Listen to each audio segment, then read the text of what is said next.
available right now, and how many people are out there looking at homes? If we have so many homes and we only have very little buyers, what are those sellers going to be doing? Are they going to be willing to, negotiate? negotiate? Or if we go back to COVID and there's only 3 homes for sale and there's 20 buyers, what do you think it's going to happen to the price of that home? If you're the seller, are you going to drop your price?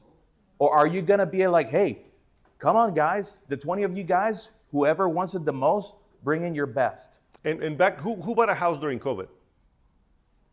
Was there a lot of activity? You guys were blessed because we actually had the listing, right? And we actually were able to get you the contract, but there was a lot of activity. Who else? You raise your hand.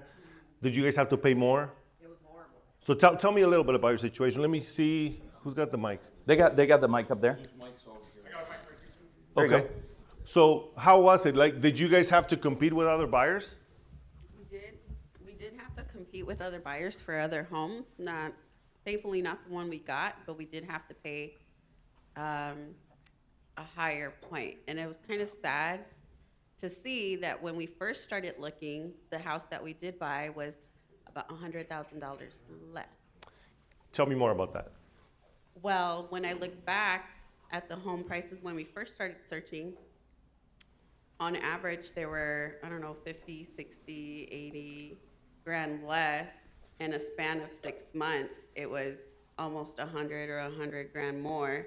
And when I look back at the last time that our house was sold, 2 years to a years and a half prior to that, it was like half the price, like in the 250s. I was like, oh my God.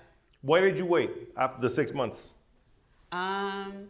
Well, because we weren't sure and we were stuck at a price, I think, that we wanted to spend, and we realized that if we were gonna really make the upgrade and not just move into, because we were changing cities or locations, right? So then if we wanted to get a home that was going to be a step up prior, not a starter home, then we needed to really increase our price point. And when we first started searching, we weren't ready for that. But when we saw we were paying like 200, 300 more than what we originally paid for our prior home for the same basic, all your basic, just your starter home. And we were like, I don't think we want to do this. It's scary, right? And, we kind of held off, and then we waited, and I was like, oh my God. And then now you're in a hurry, right? Mm-hmm. So one of the things that I want to thank you for sharing that and being vulnerable, because I know it's sometimes but a lot of people did that, and we did a bunch of business back then, and one of the common denominators is people are afraid. And right now people are afraid, but then when they see everybody jumping, what do? And you think it's a good idea to wait? No. So this is why we're doing this stuff, and this is why we're promoting, and that's why we're on social media like crazy, because most people are waiting for that time when everybody jumps. And then when everybody jumps, it's too late. So can't we agree that there's a few of us that did say, I'm hoping that the interest rates were to drop, right? Well, think about your neighbor. Your neighbor is thinking about the same thing, and they're hoping for the interest rate to come down. Now, when is it going to come down? That's going to be the thing, because they're hoping for the same. Now the two of you guys, this whole room will go out there and go after the same house. Supply and demand, what's going to happen? Supply and demand. I have a question here. I have a question for our real estate partners here. So I've been doing lending for over 30 years. I partner with a lot of real estate agents, right? And I can tell you that the biggest skill that a real estate agent has is their negotiating power, right? And we can get very simple, right, in a real estate transaction, right? And the question is for our real estate experts here, is we get simple, right? Don't focus on the interest rate. That's just a distraction. Why? Because when you buy a home, there's only two parties involved negotiating.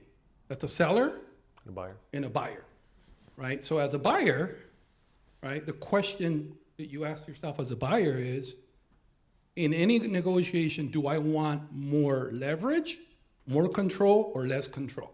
That's what's gonna dictate a good deal versus a bad deal, right? So the question is, for our real estate experts, right, when interest rates rise, who has the leverage, who has the power in a negotiation? The buyer. Okay, so when rates come down like COVID style, right? And again, let's be clear and honest, right? rates at 3.5%, 4%. They're It not takes a government stimulus of trillions of dollars that we don't have anymore to invest. So the likelihood and probability of that happening is never zero, but it's very improbable, right? So when rates come down, let's just say, shit hit the fan, and the government again pulled money out of their hat and drove it down. Who's got the power in the negotiation, buyer or seller, when the rates are really low? The seller. The seller. Yeah, because then they're going to have multiple offers, and then you're going to have to pay higher. You're going to have to pay for your own agent, because you guys know that things change, right? And maybe the seller doesn't want to pay it at that point. Now, the one thing that the buyer can do if they were to buy in today's market and the interest rates were to drop, because again, this is all speculations, can they refi, Sergio? Yeah, so it's basically said, and I'm going to answer that, Sergio, if you don't mind. So go ahead. it's called marry the house, date the rate. Because the rate, let's say you buy now, and then the rates drop and the prices go up, guess what? You just refinance. And now you're in a beautiful position. Versus just waiting for the rate to drop and pay $50,000 more, right? Prime and again, example. trust me, I buy properties. I'm closing another one on Tuesday, so I'm buying all the time. It's called dollar cost average. You buy at different points and different times, and that's what we're going to cover here. So let's save Absolutely. in so that we don't we finish our part and we let the others do their portion. So going back to 1971, we're going to show you guys the history of the interest rates, because a lot of people think that, like Sergio was saying, 3%, 4% is normal, 2% is going to be very sexy, right? Well, guess what? There's an ugly lady out there, or an ugly dude. So dating back to 1971, 7.33. Moving on to January 24th of 1975, we see a spike over here, 9.35. And again, this is 1975. So we're going over the history little by little, showing you what the rates are or have been in the past. We move into November 6th of 1981, where we see a spike of 18.37% of interest rates. Did you guys know this by chance? Who knew about this? Oh, we have amazing people here. I love it. And over on the 1985, we go back to 12.13. Now, how do you feel about having a 12% interest rate coming down from 18%? Doesn't that feel a little better? Yeah, I'm refinancing. I just saved 6%. Yep. I mean, It's a bargain. doable, right? 1995, we go down to 9.13. So if you're thinking about it, Refinancing again. right. So just think about it. You're getting excited about the rates dropping from 18 to 16 to 12, right? Who would be excited about that, right? That's a big drop. Now, again, who would be excited of buying a home at 18% interest rate? Exactly. I would. I mean, the thing is, right, when we look at it, and this is part of the view, and I love this group, right, because they come from the investment and wealth building part of a transaction, right? A home is sweet home, and we love it. It's our home and our sanctuary and everything, right? How many people left their house in 2008? A lot. Was it a sanctuary? Right? It's an investment. Let's call it what it is, right? And it's an investment. So investors, right? And we have one here, we have one here, right? We have several. Investors don't look at the interest rate. They look at the potential of the investment. The higher the rate, it eliminates a lot of people that don't qualify. If you eliminate a group, guess what? You're going to get a better price, right? Investors will buy either cash, put a bigger down payment, or buy temporarily. They understand that the interest rate is higher. I'm going to get a good deal, and then guess what? I'm going to leave that rate for another rate. That's the concept, right? So think about it from the investment part of it, right? That the more people, as rates rise, people get eliminated. It sucks, right? Because we don't want anybody eliminated. As professionals, we want to help as many people as we can. But the reality of it is, when things get inflated, then people get eliminated, and those people are your competition. As you know, the buyers compete with investor buyers, world. right? Yeah, and again, this is the beauty of knowledge, right? Because most people don't have any idea as to where we're at and where we've been. So this is why we wanted to share this with you guys. So 1995, 9.13. Let's see what brings us next. 2000s, we go down to 8.36. 2005, 5.66. Who bought a house in 2005, 2006? Do you guys remember your rates? What was it?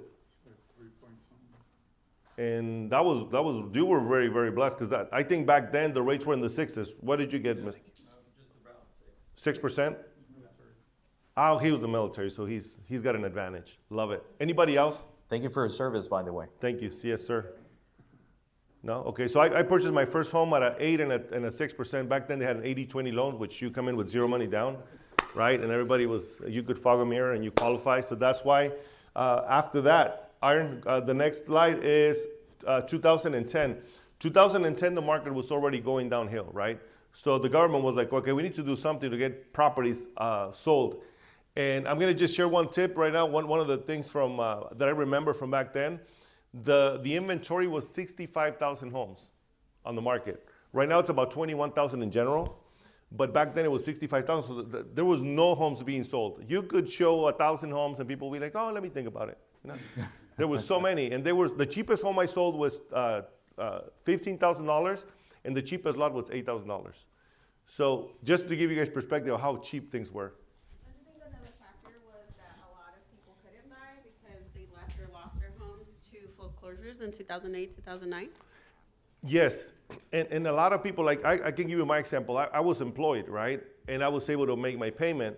But you're right, there was a lot of people that lost their jobs, lost everything, right? I mean, some people, it was sad to see divorces, suicides, everything. You saw a lot of sad things happening. And some people could afford it because then they started modifying the loans. But we didn't know then what we know now. And I think that's the difference. So that's why I wanted to bring this up for the people that are younger. And us that we lived it, we're like, yeah, it was tough. We just had to do what I had to do. 2011, I let my house go. I did a short sale. If I would have kept that house, it's 13, 14 years ago. Imagine how much I owe $250. It's worth $500,000 now. So this is why we want to bring you guys this information, because no matter what, the market does its thing, and we're going to show you in the next slides how that happens, right? Because we think that things are going to be worse or bad for a long time, and it's not the reality. The reality is that the market, and we'll show you in the next slides, goes up. Little bit. There's as you can see here, there's changes, right? There's things that affect the interest rates, the purchase prices, and the home values. But at the end of the day, everything goes up. And we'll show you that here shortly. Now, Juan, can we actually talk about what actually led us into going into that recession and what parameters have been set in today's market for the same flaws not to take place again? So I started in this business doing loans. In 2005, I worked for Chase. And back then we had stated income, meaning that you can qualify for a mortgage no matter what. I mean, I had a lady literally brought me she cleaned houses. She brought me a list of her clients with the addresses, and that was stated income. She qualified for a loan. We got her a mortgage loan. So everybody qualified. And back in the late 90s, the government said, you know what, you guys have to, they told the banks, you have to lend to everybody. And they're like, well, what if they don't pay us? Well, if you don't, we're going to sue you with discrimination. We're going to back you up. So the government decided to do that, and they decided to have everybody go and go crazy with the loans, because at that point, the investors in the stock market, they started creating these very interesting vehicles, which it was, what were they called, Sergio? It's a mortgage-backed security. In simple terms, and we'll say it, mortgage-backed security is something, in the secondary market that makes money, right? So it made a lot of money. They had permission to go and do loans, create loans that were just out of thin air, just like we've seen. So basically this is, in simple terms, it was like a drug. Yes. So picture a secondary market, somebody manufacturing a drug, then these people that are in the secondary market want to make a ton of money. And they know what they're going to do. So what are they going to do? They're going to get the distributors, right, of this drug. And who were those? The originators, the banks, right? So they're unleashing this product. The banks are making these loans that are making a lot of money, right? So it's selling like pancakes. So then they're selling these loans, making a bunch of money, right? And then these guys bail out, make millions, and then everybody holds the bag. So, Sergio, what parameters are there now in today's market for this not to ever happen again? Well, now those types of loans that are adjustable, they exist, Yep. right? And they're not bad, but they don't have the same crazy variability. Now they're like, okay, they're controlled to a point where it's not crazy, right? Before it was like these investors, when things change, were making a lot of profits. Now they can make profit, but fair. You right? guys So- have heard the concept of the pyramid scheme, right? I mean, that was basically it. People were just building a pyramid and there was nothing underneath holding it. And it came to crash. Are those kinds of loans worth it? Is that something that people should look into, or should it always be, the goal should always start with a fixed rate versus that variability? It's for every situation is different, and everyone has like for investors, if I'm going to hold the property for 3-5 years, I can get a 7-year ARM, meaning that in 7 years, because I get a lower rate, right? So if I'm going to be holding it for just a little bit, if I'm going to keep it for 30 years, doesn't make sense. If I can get a good rate right now, that would be the case, right? Yeah, I mean, that's right on, Juan. Basically, you just need to be educated and told how something works. Yep. We were talking about solar panels earlier today, right? There's Oh my gosh. It's a bad It's a nightmare. issue. And the reason why is there's no education. They're Not only that, I don't like regulation. Honestly, I'm against bureaucracy, but there's got to be some controls, because if there's no controls, they go wild. And right now, they're taking advantage of a lot of people. And I hate for those of you that are in solar panels, I'm sorry. If you can prove me wrong, I would love to invite you to the podcast, because every home that I sell, the solar panels do not make sense. The people are paying more at the end of the year, if you average it out, than they were paying before. So when you come and sell that solar panel, saying that when you sell this solar panel or this property, your house is going to be worth more because it has solar panels, now I have a hurdle, because now the buyer has to want them and then has to qualify for them. And sometimes they have these $40,000 to $60,000 loans, which are terrible, and they have a big payment, which doesn't make sense. Now you mess with the friggin' integrity of the roof too. So there's many things, and this is why education is huge, and this is why you should ask your realtor or your loan officer about these kinds of things, because we deal with them all the time. Now, can some of them be good and legit and honest? 100%. Yep. But I wanted to mention that because I've been holding back for a while, but these people are crooks. They're taking advantage of people, and I don't like that. And it's all education, right? Yes. How does the product work? This is how it works. Are you in? No, we got a fixed rate. Fixed rates are good, right? And 90-something% of the loans are fixed, which is going to take care of this problem that happened in 2008. But the adjustable loans, don't be afraid of them. Just get information, ask a ton of questions, and contact the professional that is in it to help you, right? And not themselves. And I think that was part of the other issue back in the past, right? That we had a lot of selfish people, right? That were not looking at your best interest and not educating you. Right. I'm going to jump on Juan's solar panel bandwagon for a minute. Oh, It also increases the cost of your insurance, because with the replacement cost value, you're going to watch your insurance go up. And then it's going to increase the cost of your insurance for realtors and loan officers. That could affect your DTI. There you go. Thank you so much for sharing that. And again, guys, I didn't want to get sidetracked. We have a little bit of time left, so we're going to go back to where we were. And thank you guys for participating. This is great. This is what it's for. Go for it, Aaron. So we're going to jump in from 2010 into 2015, dropping down to a whopping interest rate of 4.01. That's in 2015. In 2020, we hit a low record of 2.84. Now, again, this was before COVID.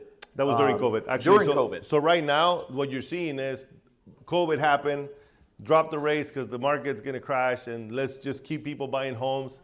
And we were just, the 2 weeks that they stayed stop everything, I was watching TV for 2 weeks, and then we got up and we started working like crazy. It was super busy for those months. And then the market really spiked up, and then you guys lived through it. Buying property back then, it was crazy. We had to offer more, pay your own closing costs, pay for extra for the seller's concessions. Like, it was insane. So right now, this is where we see the opportunity. 2024, May 30, we go up to 7.03.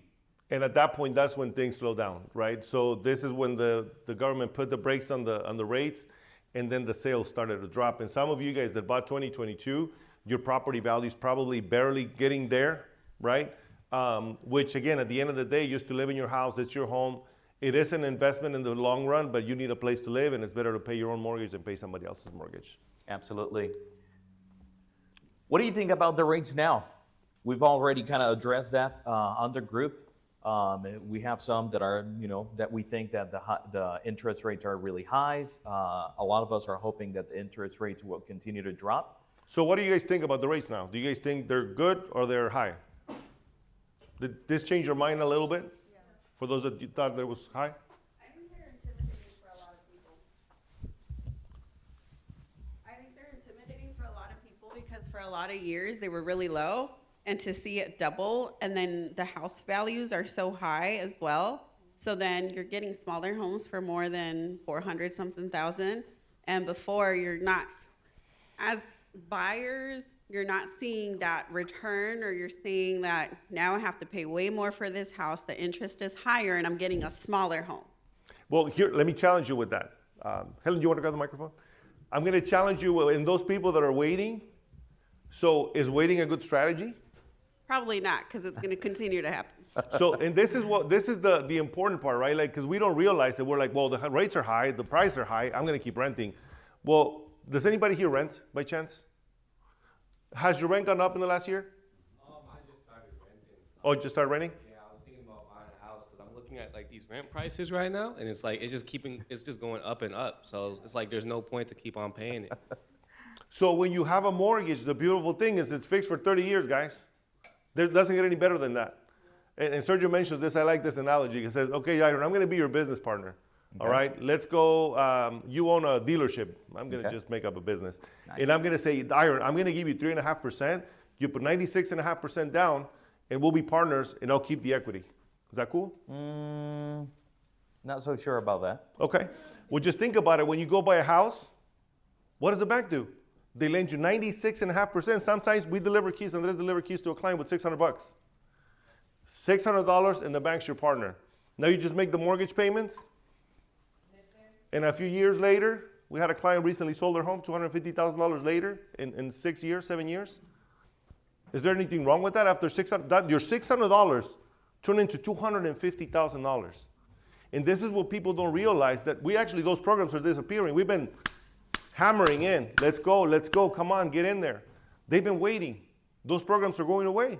There's nothing you can do about it, right? So that being said, guys, is renting a better choice? I don't think so. Prove me wrong.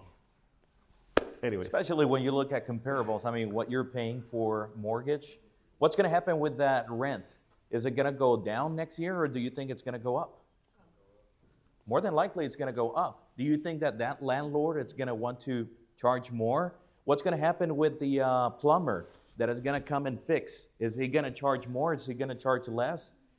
The material costs, like if you need to fix something, that landlord is going to be seeking to ask for more, and then who's going to pay for that? Yep. That tenant. And the other thing is, guys, that you guys haven't, or maybe you have thought about, is how many companies are moving here. Do you guys know that? We have people that moved here from California, right? Who moved here from California? Right? So all these people that are coming from California they have to buy a house for... No, we love Drop you the guys. rocks. Thank It's you. okay. Thank you for building equity We're for in a homeowners. control environment.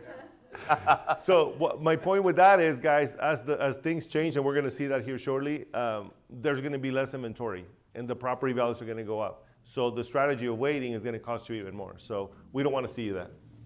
So we're going to look at the closed sales over the years. So we're going to start with 2019 to 2024. Juan, what do you see here? Look at all those homes that sold in 2020, 71,800. Isn't that crazy? Yep. So that's 2020, sold in 2020. 21, 72,435 homes. That's a big difference in sales because of the rates going a little higher. Next. Now, is that just in Arizona, or is that? This is in Maricopa County, Pinal, and yes, Maricopa and Pinal. Yep. And then in 2022, you see how it went from 78 to 54,000 because of the rates? Then 45,000 in 2023. 2024, now we're going back 45,000. So we're going to talk about today's market. Right now, in Maricopa County, single-family detached homes, there's 14,853 homes. Is that a lot? All right, that's good. There's 5,671 homes under contract, meaning they're going to close in the next day to 2 days or to a month. To a ratio of the 1453. So that's about 1/3. One thing there with this data, right, what this data means is this: you have forces that are kind of like market forces that are fighting each other. We said it, right? Rates that are a little bit higher deflate real estate. But why isn't real estate coming down? Because of the inventory. The other inventory is a force that pushes that up. It's actually pushing it up. How much have prices increased in the last year? Anywhere from 4 to 6%, depending on where you live. Right? And we made the theory that, rates that are a little bit higher will drive them down. Why are they coming down? Because of what he just said. Yep. So thank you, Sergio. There's a lot of there's a lot of moving parts, and we're the fifth largest city now in the country, right? And we're one of the fastest growing in the country, right? People from all over the world, companies from all over the world are moving here. Did you guys hear that Apple is going to invest $100 billion with a B by the TSMC, right? Yeah, it's Just huge, some it's pocket huge. change. And that's just one of them, guys. So there's plenty of those companies coming in. Do you think those companies are going to bring people? You think those people are going to buy homes? You think those people that live in those homes are going to need services? And you think that those people that provide services are going to need homes? See how the snowball keeps growing? And why people that's why we want to wake people up. There's a huge boom coming, and you guys are not. I'm glad you guys are here. You guys are seeing it, but most people aren't. And when they wake up 5-10 years from now, and they're like, "Man, I should have, could have, would have." Right? Do you want to be there? So that's why we're here, guys, and thank you for spending your morning here. So in the last 30 days, close to 5,000 homes sold. January is the slowest month. February, the train starts taking little by little. March gets a little faster, and then it keeps going. So we have 15,000 homes available, and we have about 4,700 homes that have closed in the last 30 days, which means we have inventory for about 3 months. You guys think that if the rates drop, that number is going to increase? Do you guys know how many houses were selling during COVID? It was more than that. 6,000, right? 10,000. Per month? We were selling 10,000 homes, and we had an inventory of 2,000. Where did they come? I don't know. They were, as soon as they were coming out, they were being sold. Yeah, they do come from California, but. We love you guys. We love you guys. Sorry. One of the main differences that coming from another state and seeing what happens with interest rates and all that stuff. So interest rates are nationwide, but you have pockets of, what areas are selling, what areas are good, what areas are bad. So you lived in San Diego County. You had markets that were really saturated and not a lot of homes, so the prices went up really high. Then you come to Arizona. Obviously, there's a lot more building. You can drive in any exit, and there's a sign for new houses and stuff like that. So for people that live in Phoenix, you're like, okay, you know what? I could have bought that house for $200 maybe a year ago or 2 years ago. But then you're competing against people that are coming from different states because we're in the market of a lot of people are working from home. So they're most likely their salary is from another state or another county and stuff like that. So that also impacts on your buying power. Exactly. Because medium income in Arizona comparing to another state is very different. So the buying power keeps on going down because you have an influx of people coming out of state, or they sold their house and maybe they have 400,000 of equity, 500,000, and right here equity doesn't go up as high as another state like that. Over there, you keep your house for a year or two, maybe you made 300, maybe 500,000. Right here, maybe it was 150, 200.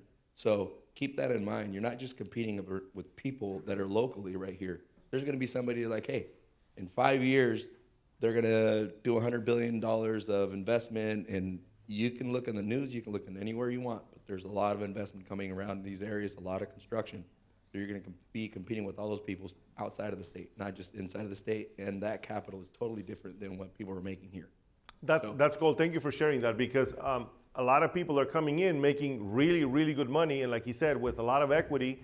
And for them, our houses are a bargain. When people here are still in that mindset, well, 2008, dude, 2008 was a long time ago. A long time ago. And if you're waiting for that, how many houses could you have purchased in the long run? With Clemente owns over 33 doors in the last 5 years. How many doors could have, even a house or two, right? And the problem with waiting is just, it's not a good strategy. And Juan, just to expand on the gentleman's point, right? And just putting in simple terms, right? Wherever there's money flowing in, and you see it flow in, it's not a good factor for prices to come down. So here, basically what Arizona is today, right? And I lived in San Diego, and San Diego wasn't always what it is today, right? Back in the 90s when I went to school at San Diego State, it was a Navy town, retirement town. It wasn't booming. It was a little bit like, LA's little brother, right? But it wasn't what it is today. And then guess what happened? Everybody wanted to go there. Money flowed in. What happened, right? Same thing with Arizona, right? You have international money meets interstate money and local money.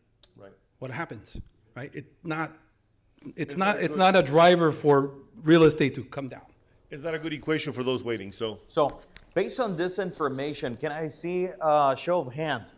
How many of you guys think of the home prices are going to drop the next few months, in the next few years?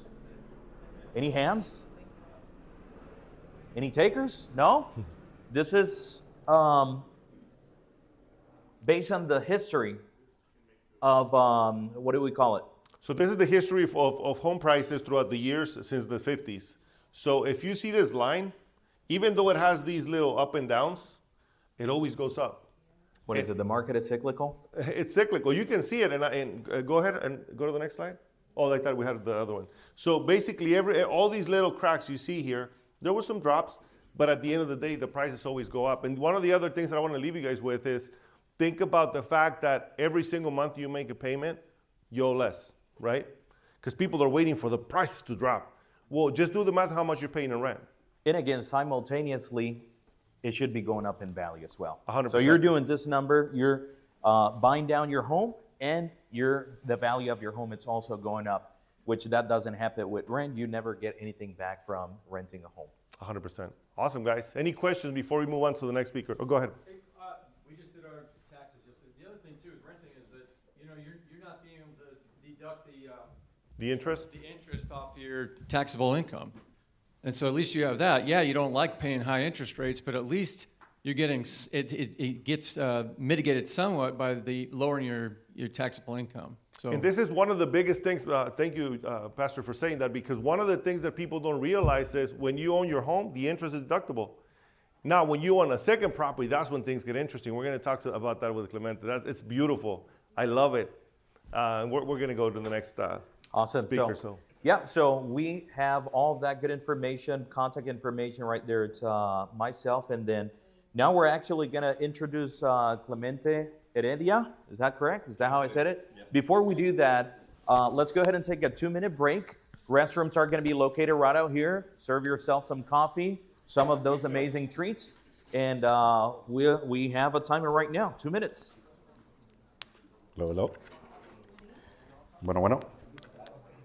1, 2, 3. Test. Sounds beautiful. Okay, perfect.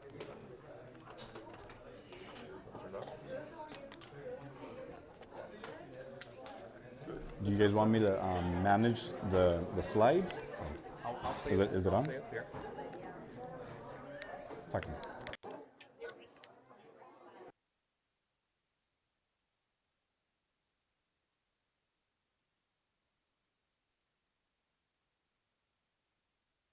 I think I disconnected it. Can you hear me? Oh, never mind.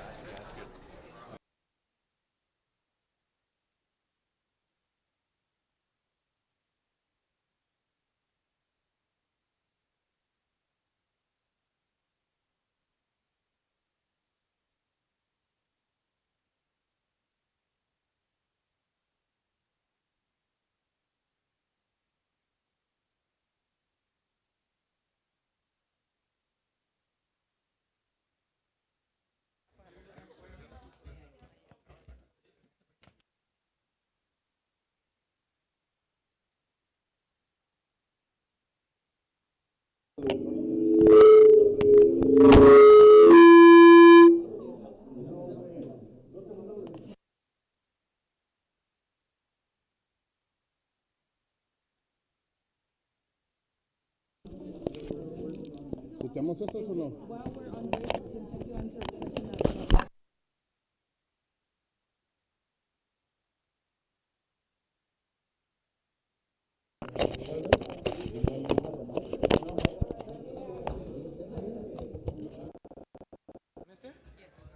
Okay. Okay.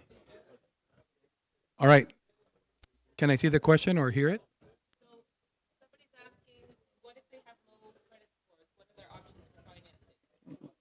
Well, the best thing to do when you feel that your credit is not where it should be is, again, reference point, right?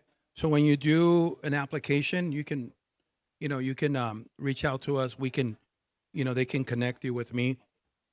We run a soft credit pull, so it's not going to lower you where you are today, but it's always good to see where you are and then how you can make changes to get better.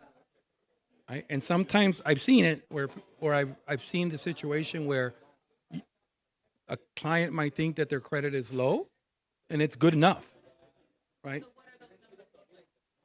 Well, I mean, typically you want to have, more than 580 points, even though we have loans down to 500. Now, clearly, the lower your score, the harder it is, right? But when it comes to home ownership, it's always good to establish that reference point, which apply, right?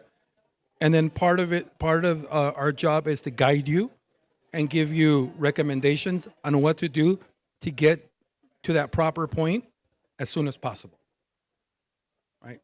So, absolutely.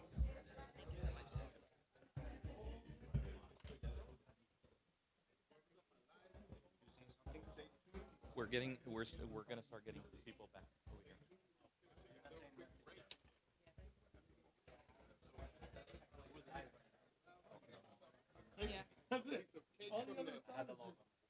Sí, y eso tiene mucha razón. Mucha gente dice, oh, tengo crédito malo, and they have to say. It's happened, right?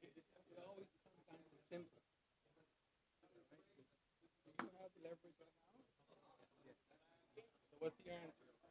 ¿Está bien?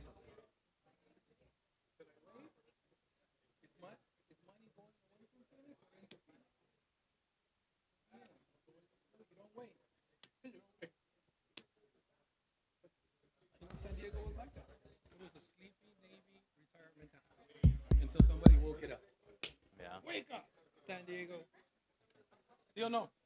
Tú estabas chiquito, no te acuerdas. No, ni digas que te acuerdas. Me acuerdo que pregúntale a mi papá. No, tu papá sí, pero... All right, everybody. So we got 30 seconds. Let's go ahead and find our places. Thank you so much.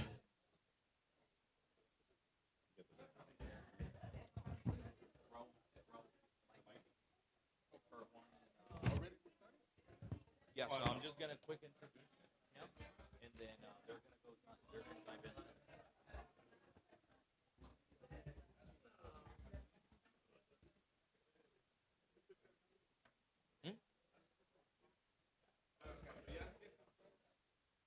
I have one as well.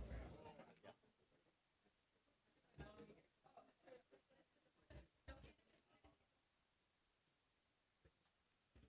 All right, everybody. So time's up. And we want to thank Clemente Heredia for being here today with us. He's going to be sharing. I'm going to do a quick introduction for him, and then we're gonna hold questions until the end. If you're taking notes, I will strongly encourage for you to take some notes. We're going to be giving some of our amazing gear and some of this amazing tumblers that says the Grimaldo Group. If you happen to be the one who answers the question, again, you're going to raise your hand. We're going to go back to, elementary school. And if you just so happen to answer the question correctly, you get one of our amazing gears. And we're going to do that towards the end of this section. So, Clemente Heredia. So at 16, this gentleman, he was actually selling cell phones. He has also sold dogs. What breed?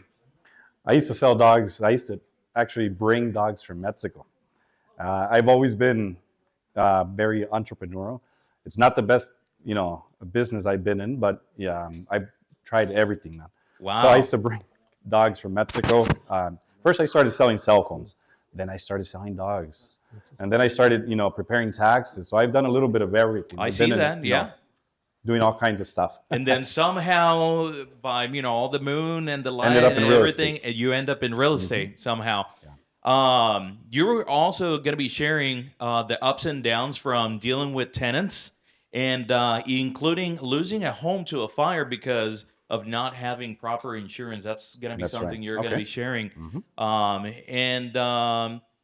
Also, you're going to share your vision of obtaining over 100 properties in the near future. Is that part of your vision as well? That's correct. Right now we're at 33 doors. And first I need to get to 50. That's the plan. Okay. I started doing single family homes, and we switched to, single family and up to 4 doors, right? Okay. Which is small multifamily, right? Awesome. Awesome. We went on to buying big multifam. We bought a 15 unit in October. And so we're looking into, buying bigger stuff now. That's So awesome. take us back to memory lane. So how did this journey start? So Clemente, where are you from? Tell us a little bit about you. My name is Clemente Heredia. My presentation's in Spanish. I thought it was going to be in Spanish, so I might do a little Spanish up here. But That's okay. I You guys okay with that? All right. or you guys could translate for me Yeah. if I don't know what to say. Yeah, definitely. We'll jump in. I started doing, like I said, all kinds of stuff. I've been very entrepreneurial and done it all. I started as a wholesaler 5 years ago. I went on to flipping after that, flipping homes, and right now we're holding. Okay. That's When kinda my we main met, you had a job, right?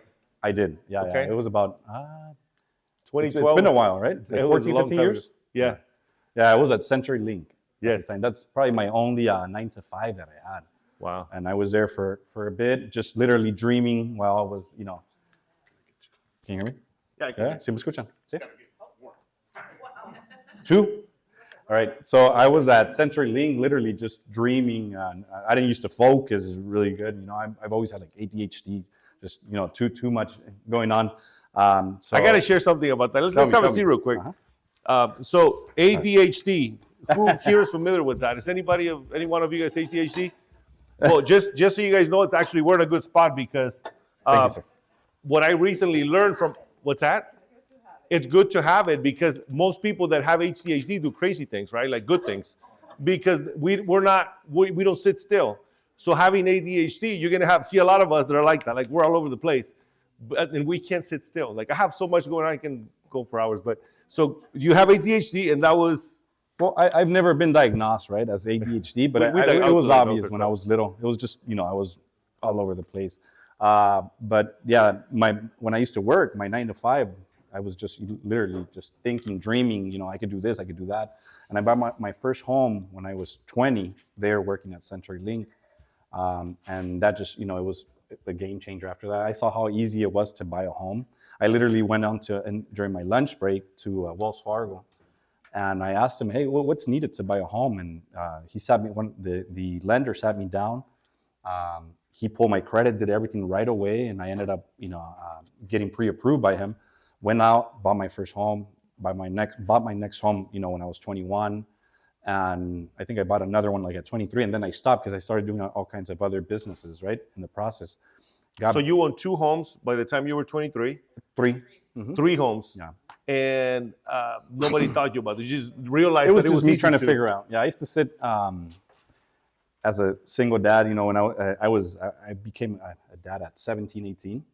So I remember my daughter being in the back of the car, me figuring out outside of Walmart in the parking lot, just figuring out numbers, and just like, hey, Sounds familiar. if I buy this home, I can rent it out at this much. It's gonna pay off by itself. It's still gonna cash flow me. So it kind of made sense. So I went from an FHA, got a conventional after. got another conventional, and then it got kind of hard. So that's why I kind of stopped and started doing other businesses, right? How did you, let me take you back there. So you bought your first home with an FHA loan. Right. How did you get the money to get the conventional loan? I saved. You saved? Yeah, with the conventional, So you were a good saver. this was back in 2010, 2011, 12. So the numbers are, the prices are really good. I remember it was a 10%, I believe, for a conventional. That used to be neat. I don't know where it's at right now. How much was the house though that you bought? The first one I bought was a 69,000. Second one was 65,000, and the third one was 96,000. I hold two of those, Still. and I regret selling the third one. I mean the first one, which was when I We helped you sell that one, right? yeah, you did actually. Yeah, and I was driving by the other day. I was telling my wife, man, should've kept he it. should have kept this freaking house. It's right next to, it's like 44. It's on 16th Street in Camelback, which is a light Biltmore, or I don't know what they call that area. Biltmore. Pretty much by the Biltmore, and that could have been a perfect Airbnb. It had a pool, 3 bedrooms, 2 bath. I just needed money. I didn't know the whole real estate investing game, and I ended up selling it. Thank you for helping me with that. But In I hindsight- wish I could have kept that property. That's one of the properties. Yeah. And this is why, again, we all did that. We didn't know what we know now. And this is why it's important for all of you, especially that are younger, to know this kind of stuff.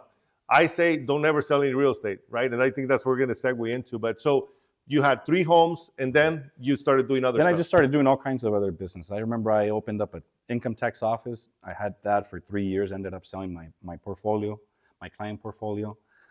Did events for the Hispanic community. So I sold dogs, like I said, nothing that I'm proud of, right? Because, it's not something that, that is the nicest business, right? But it was a business that I had at the time. And then when I turned about 29, 30, that's when I got into wholesaling. Okay. How did that start? You know what? Before that, I remember I talked to you one day when business was down. This was before I went into wholesaling.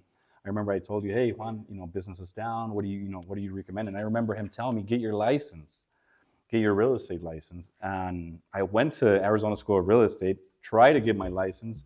But again, my ADHD, literally, I was in the back. I thought I was going to focus more because I was a little older now. But I was in the back of the room, just literally playing around, goofing around in the back. And so that didn't go well. But I ended up getting into wholesaling. Thank you. And that's how I went into wholesaling. I was like, you know what? I could do wholesaling. I don't need to become a realtor. And that's where it all started. Explain to them what wholesale is. Does everybody know what a wholesale is, or what a wholesaler does? So wholesaling is people that are actually not, you don't have to be licensed to become a wholesaler. You could get contracts signed from the seller and wholesale that contract to a buyer, to an end buyer. And you don't have to be a realtor. So literally, let's say he's a seller, I go out to him, he's a distressed seller, right? Wants to sell, I lock him up at 100,000.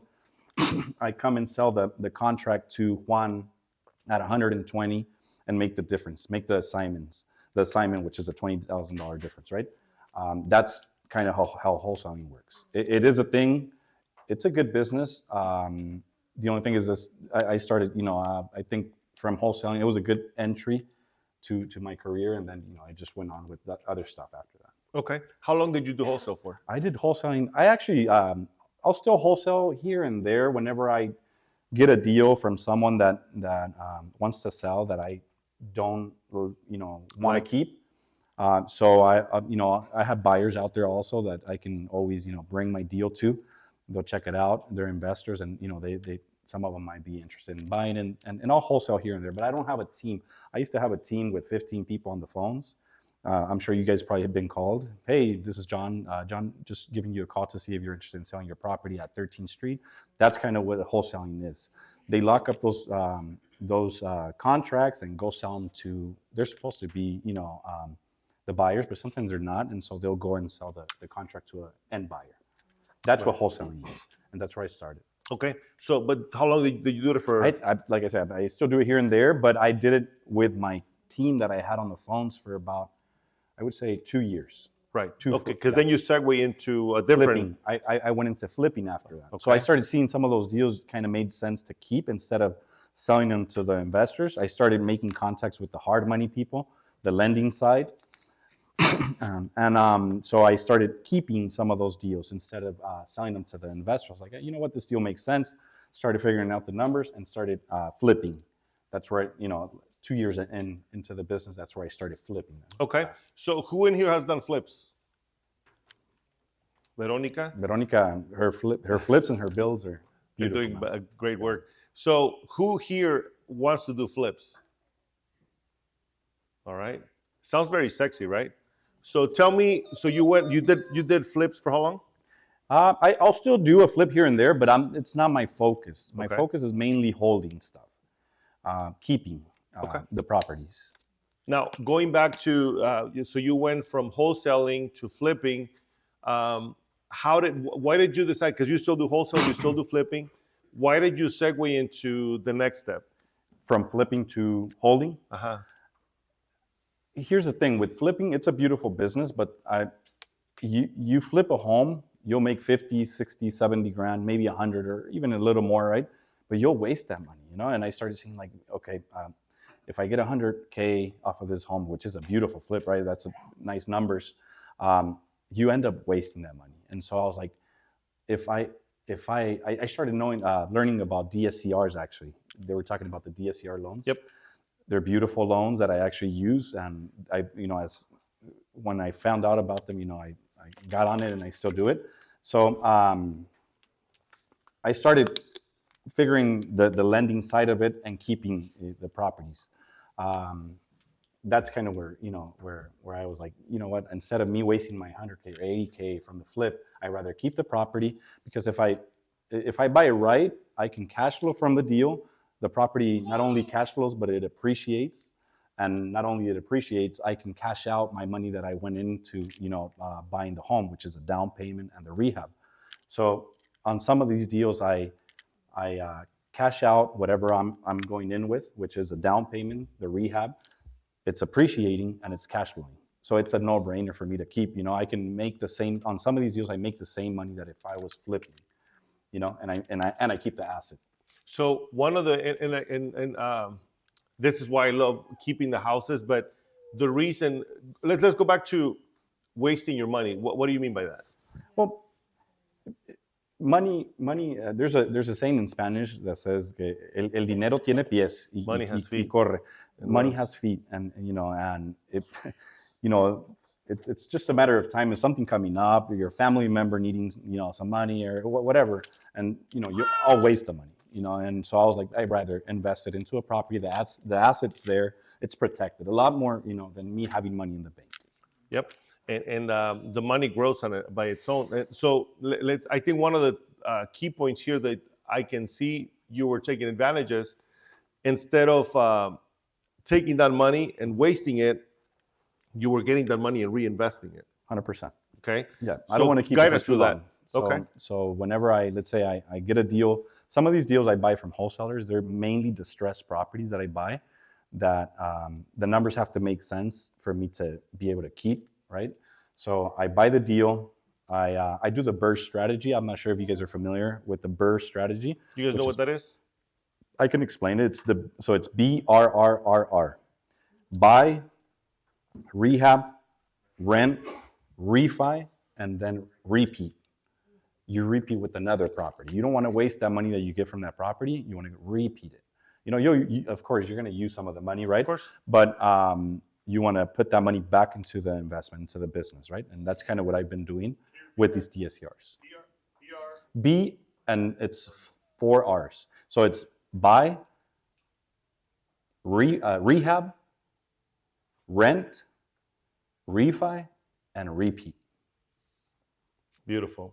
And the beautiful thing is about doing this method is that when you sell a wholesale deal, now you have to pay taxes. You got to pay taxes. Same with flipping. Exactly. And when you're doing the BRRRR strategy, which is you're refining, you don't have to pay taxes for that. Awesome.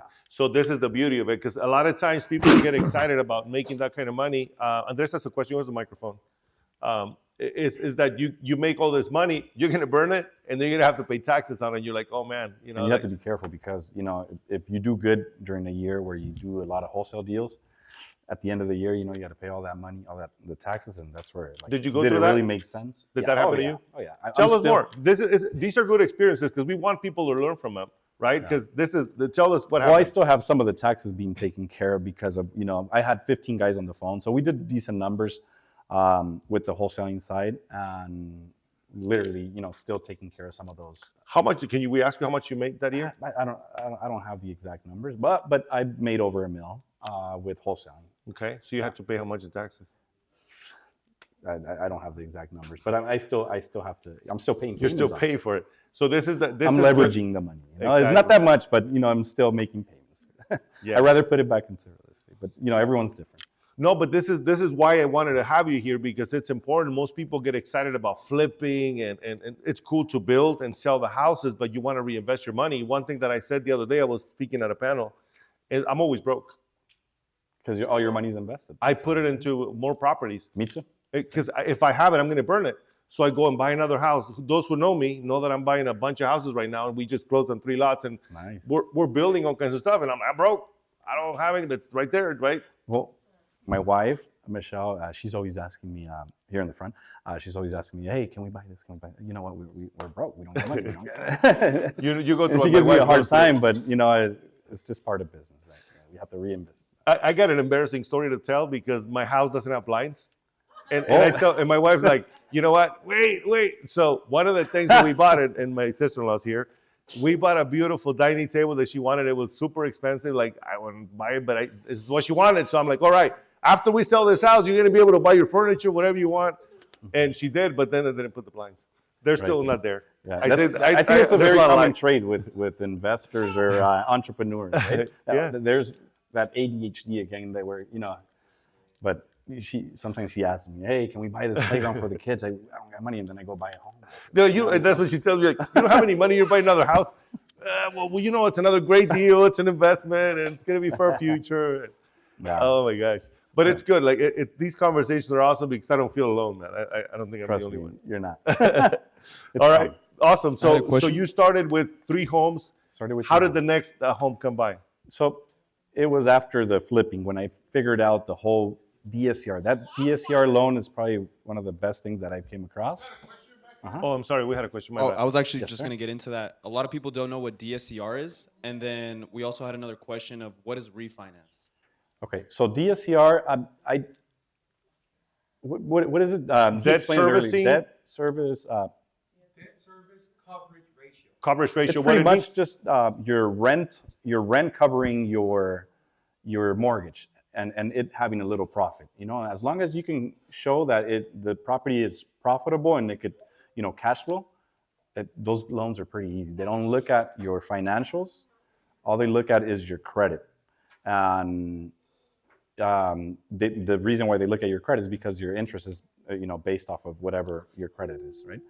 But those are the DSCR loans, and refining is you could refi and bring your interest down, or you could cash out, and I'm sure he could explain a little bit more on that side.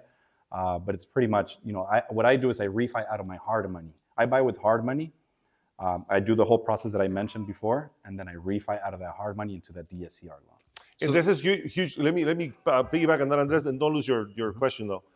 One of the things that people are afraid is the interest rates. Every house that I have as an investment, I purchase with a private loan on 10, 12, 14%. It's a numbers game. It's a numbers game. And yes, you're going to pay for 2-3 months until you refi and get out of that loan and put it into a regular. Right. Yeah, there's so many interest people that are scared of hard money. They have a bad name to them, but they're needed. Some of the loans at the bank won't qualify you for these type of properties, distressed properties that we buy. So you have to buy with the hard money, and then they're easy to acquire, and then you just refi once you're done with your whole project. I think we should change the name to Easy Money because they're Money. quick. Like you can close a deal literally in 2 days. I was able to purchase a property recently with one of those, and it took a couple days to get the money. So once you build a relationship with the lenders, and again, we can help you with all that. So that you guys, 100%. if you have any good deal that comes by, it comes across your desk or comes across your lap, just bring it over and we can help you put it together. Yeah. So that's kind of what we do. We purchase with the hard money, and then when we're done with the project, we refi into the DSCR. DSCR is a long-term, 30-year, 25-year Yeah, Better rates, the rate yes. goes down. So I'm not really scared of the rates if the deal makes sense. If I'm getting a property at 60% ARV, which is after repair value, it makes sense. 65. Those are the properties that I look for. I look for distressed properties, and they'll come up. That's why you need to connect with your realtors, and whenever a property comes up, one of those good deals, that you might be able to do the same process that we're talking about. Definitely. So, yeah. So there's probably a lot of business owners in this room as well who are kind of dealing with probably financing issues as far as for acquiring that investment property. You as a business owner, you probably have a lot of money coming in and out, and a lot of investments as well, a lot of debt. So is that why you chose to go the route of doing a DSCR, since basically they don't look at bank statements, they don't look at taxes, any of that? Yeah, it's probably the easiest loan out there for a long-term loan. Hard money you don't want to have too long. You want to kind of finish your project, get out of it within a certain amount of time. They're normally for 6 months or 12 months, and so DSCRs is probably the best way to go. And you were asking earlier, right, about is it like an adjustable rate mortgage a good loan? It depends on what you're using it for. Like these private loans, that's basically what they are. We just need them for a little bit. We just want to get the deal because many, like people that are distressed, divorce, death, anything like that, they need to sell quick. So a lot of people think you're taking advantage of the public. You're not, because you're bringing a solution to them that a finance buyer where the house needs a lot of work is not going to be able to purchase it because of the guidelines, right? Sergio, like if you have a buyer that wants to purchase a good deal, and we have a lot of people coming to us saying, I want to do flips. I want to get a loan with an FHA. You can't. The house has to be in good condition. Right. So this is where we can strategize and help you guys get those deals, put them together so that you can finance it. And we just put you step 2 and 3. And this is why we're here to help you make that and bridge that gap that most people don't know how to do. It's easier than what you think. A lot of people get stuck, trying to or overthink it. If you have a good plan and you have the right people on your side, you guys could get it done. You guys can invest. You guys, if you guys have a property that, let's say you guys already have a property, you guys could always, cash out some of that equity that you guys have and go and reinvest it. Definitely. It'll be easier than what you think. 100%. That's one of the things that I tell people, to stop being afraid. It's good to be in a group like this, and educate yourself and do your due diligence and, hang out with the right people with the right mind. The right crowd, yeah. A lot of people want to pay off their homes, and that's one of the things that they don't understand, that, you need that leverage. You need, so you can be able to move to the next one and collaborate. And it's part of not being afraid. And I know it's hard, but when you hang out with the right people, with the right mind, it can happen. And it's part of your due diligence as well. 100%, Veronica. And I want to go back to that. Hold on. Keep the mic, because I want to talk about you. And you got into this business in a similar way, right? Because you wanted to get into this. Can you share with us how much you paid for the training, the big one you paid? No, but the thing is, people don't realize the value that they're getting here. That's and how much they correct, have to yeah. pay to get this information, which you're getting it for free. And people don't even come. I just think that is very important to people to know that nothing out there is a ripoff. Wholesaling is not a ripoff. no. Buying a program is not a ripoff. It depends on how you utilize it. Exactly. Correct. So yes, I bought a $20,000 education, but it brought me to where I'm at. What are you building right now? What kind of homes? No, $2-3 million homes. But it's part of being open. Open your mind 100%. and absorb and hang out with the right people and network. If you don't network, you're not going out there. I mean, Your network is your net worth. it's your network. So the people you correct. hang out So- with are going to determine how much money you make. So I utilize that education to be able to keep hanging out with the right people with the right mind, It was a good and investment, I kept educating myself. Beautiful investment. Like So- that thing was cheap, Yeah. right? If you think and about I it. started it, because there were 3 different layers. Again, that was my third purchase on education, because I do believe in education. 100%. And when I went up to my mentor, I said, I don't have $20,000, but the first time I get a deal, I'll definitely get in 100%. He helped me with the probate deal. And I was able to provide $20,000 at the end, Love it. for that education. And I still utilize it because it's a forever education. It taught me how to do notes. It taught me how to do liens. It taught me how to do fix and flips, wholesaling. It's so much out there that we don't know. And if we don't ask and we don't hang out with the right people, you're never going to learn. 100%. And thank you for being vulnerable and sharing that story. Because I bring it up because of that. Like, people don't realize the value that we provide, and how valuable are you and the people you hang out with, and how that can either bring you up or keep you down. So again, thanks for being here, guys. This is awesome. Thank you. So now, you started going, you did flips, you moved into the BRRRR Started method. holding. Uh-huh. So how many properties have you, how did adding all these properties started? I just started, I started adding, the next one and saw, some of these deals had good equity because I was buying, with distress with at 50, 60% Discount. Yeah, discount. And so when I would be done with the project, had some capital, reinvested it. I didn't want to have money laying around, so I just put it back into the business. So, and then I started getting, properties with more than one door, 2 doors, 3 doors, 4 doors, and it just kept going. And right now, The last purchase was a big purchase. More units. I bought another triplex in January, and then before that, it was a 15 unit. Wow! So Congratulations. right now, we're looking for the. So if you guys were wondering how he got there so fast, is because he bought a building with multiple doors. But it's scary to get the first one, the second. They're like, it's not bad. And at the end of the day, it's money. Right. Either 100,000, 200,000, or millions. Right, right. And right now, we're trying to learn the whole multifamily, the whole multifamily game, and we're gonna figure it out and not be scared and go on, and buy some more. 15, 20, 30. We'll see what comes. Definitely. We were talking about that earlier before we started this, and a lot of times we're so afraid of making mistakes. When we started doing this, there was a lot of mistakes putting this together. There's still mistakes as we were starting, right? And most people that are afraid of making mistakes don't ever do anything. It's okay to make mistakes because in the process, those mistakes are not mistakes, they're lessons, right? And little by little, you start learning. So how did you decide to go from the single units to the multiple units? Claudia had a question, if you don't mind taking the microphone. Right. I'm just curious, how much does a building with 13 doors cost? 13, well, the one we have is 15 doors, but that one's is going to appraise from around $2 million. So these are properties, I buy, like I said, distressed properties. So I do buy properties in South Phoenix. I buy properties in Maryville. I buy properties in Glendale. I do it all. It's around, I know the area. I know the tenants. I'm familiar with the whole, I'm a, what's the word?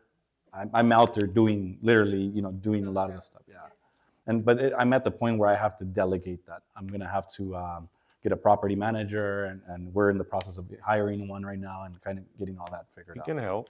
We're working on it. We're almost there. So because that's the other thing, right? A lot of people are afraid, okay, how do I manage all these properties? And what if a toilet breaks?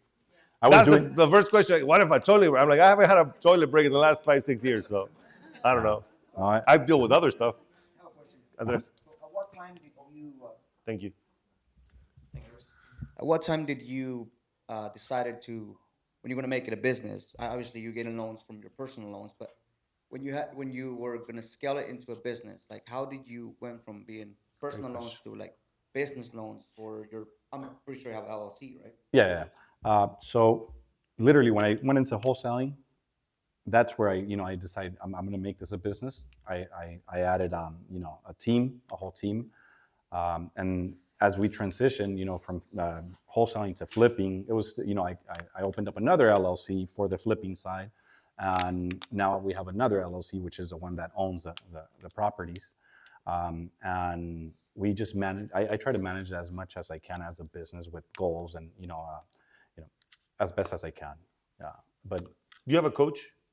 No, I literally just learned from. I don't. I haven't paid. I might. It might make sense for me to keep now that we're growing, but I don't. I've never paid actually. It's just literally me paying attention and kind of learning from my buddies and stuff. Good. From Veronica, Juan, and other buddies that I've been in the business for. Yeah. Well, he learns really quick. Go ahead. How do you go asleep thinking what if these people don't pay the rents? And I don't have the money to continue to. It's part of the business, man. I try not to overthink it. I try not to, get stuck on that because it does happen, though. December was a rough month where literally, I think like 5 of my tenants, either decide not to pay. I had to evict 2 of them, and it was a process. But I think it was because of December. People are spending their money on gifts and stuff. But it was a rough month, and so it's part of business. I can't stop because of stuff like that. And It's part of the growth. It is. It's part of the growth, says Veronica. It is. Now we just get better at trying to filter a better tenant, trying to, find better tenants out there. And that's true. When I had my first tenant, I had to evict them. And I learned because I wanted to, this guy came up, he was hard from the get-go trying to get him screened. He wouldn't show me his bank statements. He was a business owner. Okay. And he's like, I make $100,000. I'm like, I know you do, but you probably spend it all. So can I see him? And he fought me for him. But then he shows up with his little girl. I have 3 girls. So I'm like, man, he broke my heart. And I'm like, you know what? I'm going to rent to you. The first of the month comes, the 5th of the month comes, doesn't pay. And I took him to court and I wanted to learn. Because again, these mistakes, I had to go pay for it, which it was a good lesson. And then after that, I don't care who you bring. If you bring me the cutest kid in the world, I don't care. I want to make sure you pay me my mortgage because I have a mortgage. And people think that because you have all these properties, you're just swimming in cash. No, dude, no. we have payroll next, we have employees, we have all this stuff, and we go through a lot of this, right? And it's stress, and it just molds you. That's been my mentorship, pretty much. Going and messing up on the way, and not being scared. I know that's part of business, and I'm okay. I'm open to losing here and there, and it's just part of growth. Yep, and then you don't lose, you learn, right? So you mentioned in December you had about 5 tenants who didn't make their payments. At that time in December, did you ever regret investing your money into that property? You know what? Sometimes I think about it gets hard sometimes, but no. The properties have good equity. They keep going up in price. It's just a matter of, it's just a time that I'll find a better tenant, It's part of the business. It's part of the losses. Every business has losses. Oh, yeah. Because I feel like that's a number one feeling for a lot of people, who are looking into investing a property. That's their number one fear. Hey, what happens if my tenant What if this happens? Now, you don't want to, you want to look at the pros, There's a lot of good stuff with buying property for sure. I have a conversation with one of my team members quite often because what if this happened? What if this happened? What if? You got to change that. But what if it doesn't happen? Like you're torturing yourself. If it happens, then deal with it, right? What do you do about that? What is your philosophy behind that? Like with the what ifs? I try to, not think like that. I'm the same way. Like what if this? What if that? What if it doesn't happen? You're torturing yourself with paralysis analysis and all that. You just got to continue and keep going. Look at the positives. Yep. We talk about entrepreneurs and we say that we jump and then we build a parachute on the way down. Like we don't know what we're doing. Like right, Veronica? Like how does it? I don't know, but I'm gonna figure it out, right? Property management. Okay, sounds like a good idea. Let's do it. Simple example. I'm about to lose $70,000. Hold on. Let me get your microphone. Because again, you have gold here. I said, just a simple example. I'm about to lose $70,000 in a flip, my last flip. Why? Because several things and the way the market is right now. And now because I'm about to lose $70,000, I'm going to change my mind. Are you going to stop there? Or, I'm going to stop there. Or I got too much going on to worry about it. It's what did I learn? What am I going to not do again? And just keep going. And yes, unfortunately, Things 70 happen. grand, tax deductible, whatever. But we see it in a different way. We don't see it as as a loss. It's just, whatever. deduction. I learned tax deductible. Let's keep moving forward. But you'll have another, a few more wins in the year. Correct. The next coming year. So, That it was it'll make up. And, Yeah. It's a good business, I hear. And one of the things that I started changing that I'm losing this is that, you know what? I'm paying a very expensive lesson for this. Correct. So, because like you said, you were learning as you were going and you made a lot of mistakes that thought you had one not to do, right? Right. So don't ever see anything as failure because, and if you fail, it's called fail forward, right? If you make a mistake, that mistake is actually teaching you something, which otherwise you wouldn't have learned. right? How do we learn to walk when we're little kids, By falling down. right? Sergio has another. We have another question over here. And come on, guys, if you guys have any questions, also raise your hand. I mean, we want this to be interactive, and I want you guys to. It's more of an add-on to the conversation. I truly do believe that, any business or any investment that you make, the investment is done before, not after, right? So research, right? Professionals, the Grimaldo Group, Clemente just, said that, Juan was one of his, one of his mentors, right? He asked Veronica, same thing, right? So that's the power of knowing, right? A real estate group or people that you want to ask questions. Nothing's ever 100% guaranteed, right? You will have losses, but you can also mitigate them by asking the proper questions, right? And like doing your due diligence, asking a bunch of questions, getting the information, because you should have a mindset of the deal is done before, not after. Because I have seen people just jump in, buying lots and all this other stuff, and then there's no electricity, right?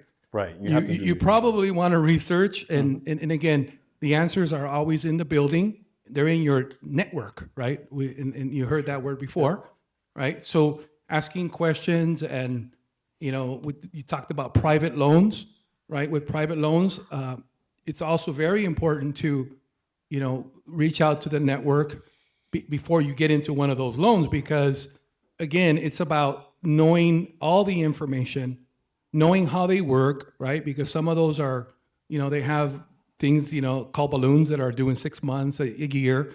You want to know as much as you can about those types of deals, right? So that you can do your due diligence. And 100%. and again, reach out to the network, reach out to the people that you think might have the answer that you're looking for. It seems like we have a lot. Thank you, Sergio, for that. I think we have a lot of people here that are business owners, so that are doing well in life, which is awesome. And many times, for those people that don't, they go to their friend or their cousin to get advice.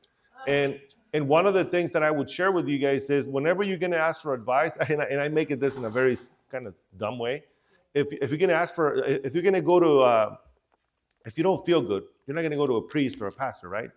You're going to go to the doctor. Now, if you're going to go to court, you're not going to take a doctor with you. So whenever we ask for advice, we ask the wrong people. And unfortunately, many people get stuck by that, because my cousin told me this, who owns a couple homes or owns a home. It's not the same, guys. And again, there's a lot of amazing agents out there, and there's a lot of ignorance in our industry too, right? And I'm saying that in a good way. Like, we all need to work on getting to learn more. Like, when I talk with Clemente, I want to learn what he's doing. Like, I want to see how he's doing better. When I talk to Veronica and all of you guys, they're doing great. Earlier, we have him help us with the audio stuff. Like, people have very good talents, and they're eager to share with you, especially the successful people. And again, thank you for spending your morning here with us and sharing this. Thank you for inviting me. No, it's my pleasure. I mean, we're learning a ton from you, and this is how we can help each other grow, And there's a bad rep in our community saying that we Hispanics don't help each other. We do. We each have to do a little portion of it and start sharing what we know, because the more we share, the more we get, the better we get, and the more we succeed. So there's a question back there. Yeah, Emmett. thank you very much. My name is Emmett Kamara. I'm from West Africa, Liberia. Love it. Thank Nice. Wine for this opportunity. And I came pleasure. here this morning because of Mary, one of his clients. And I feel right now I'm the most beneficial person in this room from this information. And this information has cost me a lot over the years. I came here as a refugee over 21 years ago with dreams and ambition. Love it. And God has blessed me greatly. I own 2 businesses. I partner in the third one. Over the last few years, the Lord has blessed me with good money. And I always had a dream to go into real estate. But like the previous speaker said, your network is your net worth. And I didn't have the right network around me. I didn't have the right information around me. And guys, I'm talking about I was blessed with some good money, to the point that I bought a car that is bigger than the house that I drive. And I got multiple vehicles that's super expensive. And But I want this to be, this is not a question. I want to thank you both for sharing your experiences with us. But I want this to be hopefully a learning for somebody else in this room that may be blessed like that to take the proper advantage. I'm not saying that and it's a failure completely. By the way, I prefer going to real estate because it will push me and my family further. But I'm doing well. Business is slow right now. I'm starting a new business. I own a clinic. It's an outpatient clinic. I work with people with drugs and alcohol. I also own a group home and a day program. I work with people with disability. So one business pick up again. I'm going to be my new best friend. And I definitely will look forward to working with you. And thank you for these great ideas. And I look forward to getting more information and networking with the right people to be to the right place I want to be. Thank you, everybody. No, thank you. And honestly, thank God. I mean, that all the glory goes to God because I'm here because of that. And I want to thank you for spending a few moments the other day. I know you went in with Mary to support her. And after the conversation we had, this is the beautiful thing about what we do is that we're able to open up what we've learned for our communities, right? I have a huge African community that works with us, and I'm super blessed to work with you guys. You guys are immigrants like us, and I see the hard work, and it's one of the things that breaks my heart, and one of the reasons we started doing this is a lot of people get to the retirement age and they can never retire because, first of all, either they didn't own their home, so they've been renting. Now the money that they get from the government isn't enough to cover the rent, so they're working at Walmart, they're working, and there's nothing wrong with that. The problem is these people were sold a dream that is not going to happen. Mm-hmm. And right now they're living their worst nightmare because they're tired, they're in pain, and now they have to work. So how good is it, or how good does it do me to become wealthy and not share what I've learned to get there? And Clementa's here sharing that, and Veronica's sharing here that, and this is why I'm passionate about this.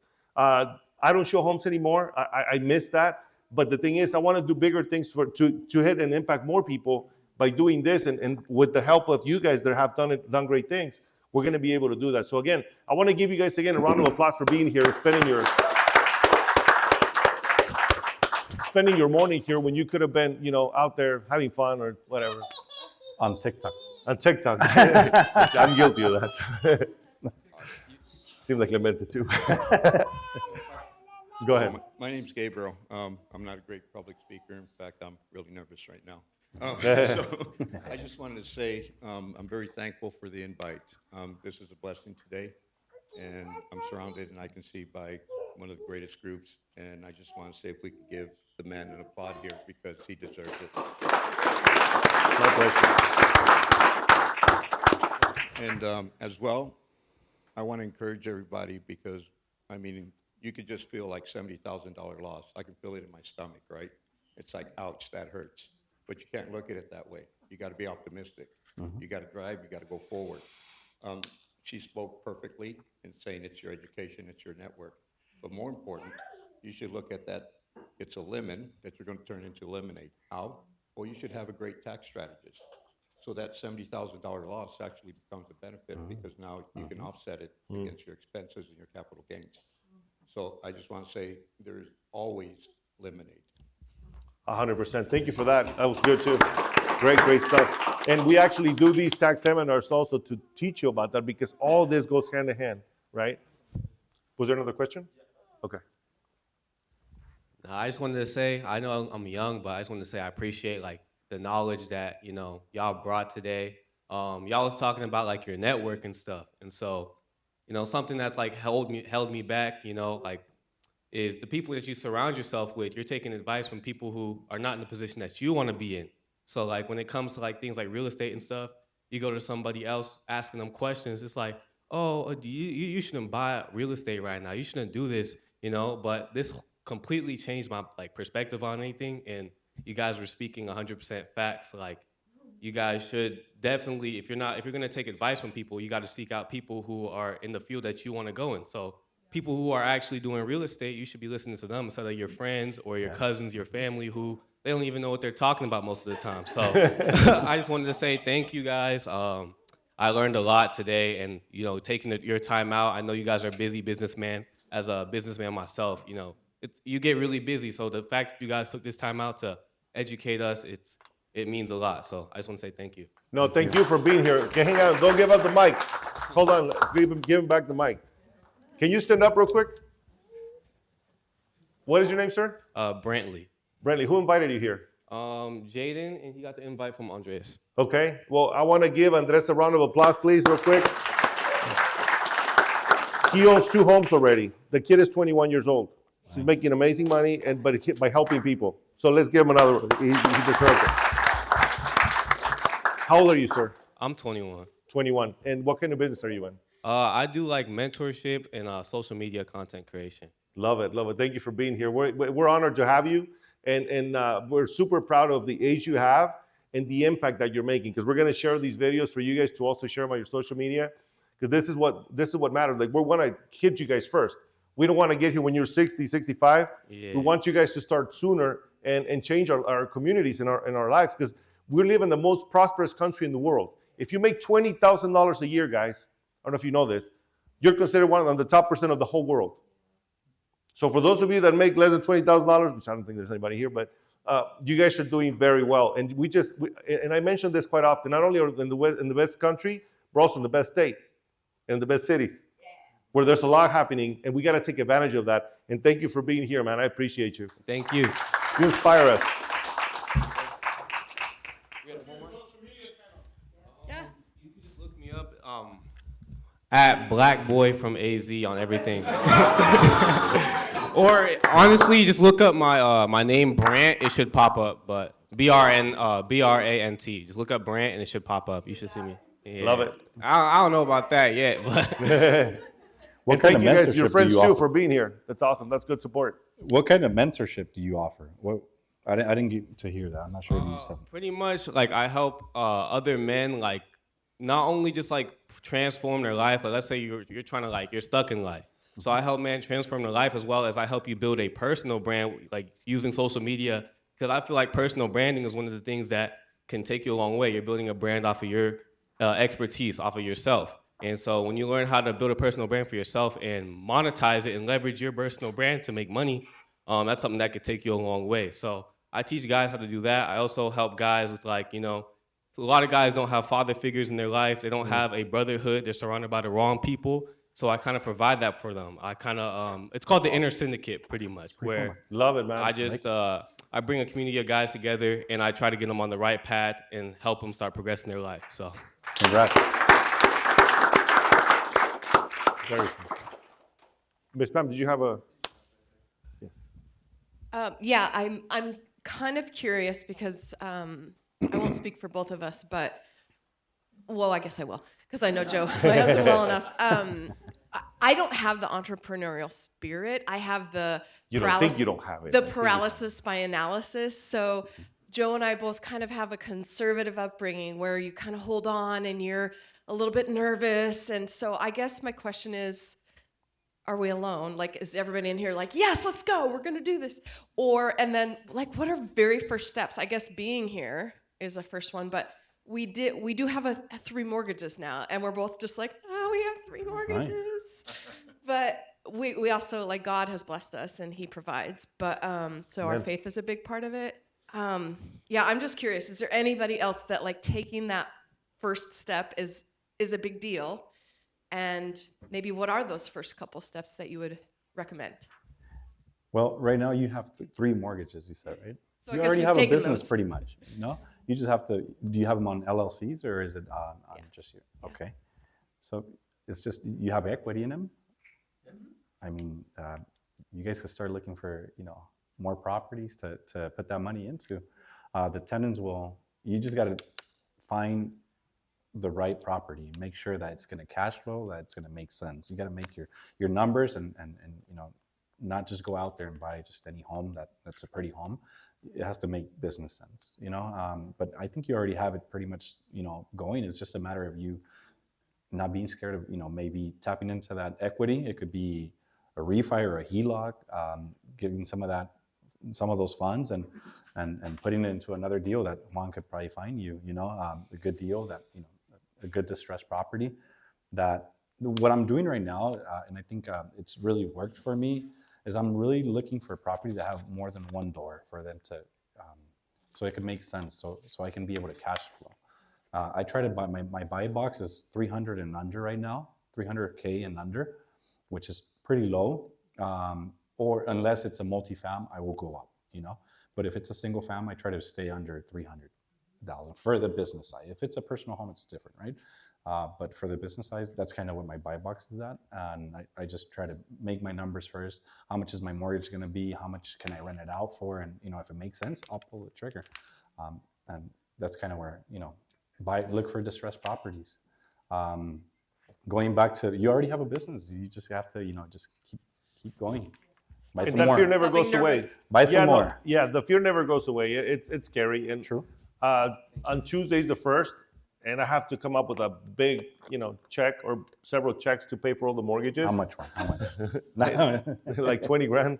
So, and if the tenants don't pay, I still have to pay that, right? And it is scary, it is a risk, but little by little, it just starts fading away. Because the more properties, and when you start buying, little by little, you guys, the properties that you own, you bought them a while ago, so your payments are small.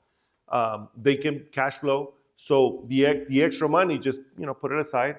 And then when you buy your home, those mortgages, just think they're going to pay for my next mortgage. And then you move on in the next 2-3 years, that payment is going to drop. Go ahead. Are we? No. So 2 questions that I have for Clement.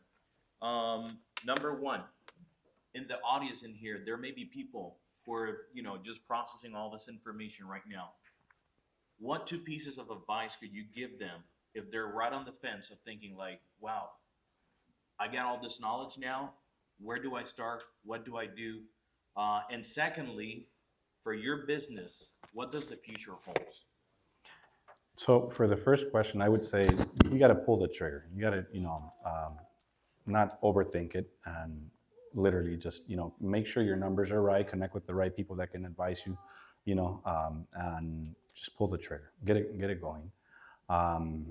That's you know, that's what I. Any second piece of advice? Any key, something that they can hold on to? What do you think, Juan? What do you recommend? I think if it's in your heart, let's set up a time to meet. Let's sit down and talk about what your strategy is. What is it that you want to achieve? Because at the end of the day, a lot of times us as entrepreneurs, we just want to make more money, make more money. I was just reading this morning or watching a TikTok where this billionaire it's already making a lot of money, right? They have enough.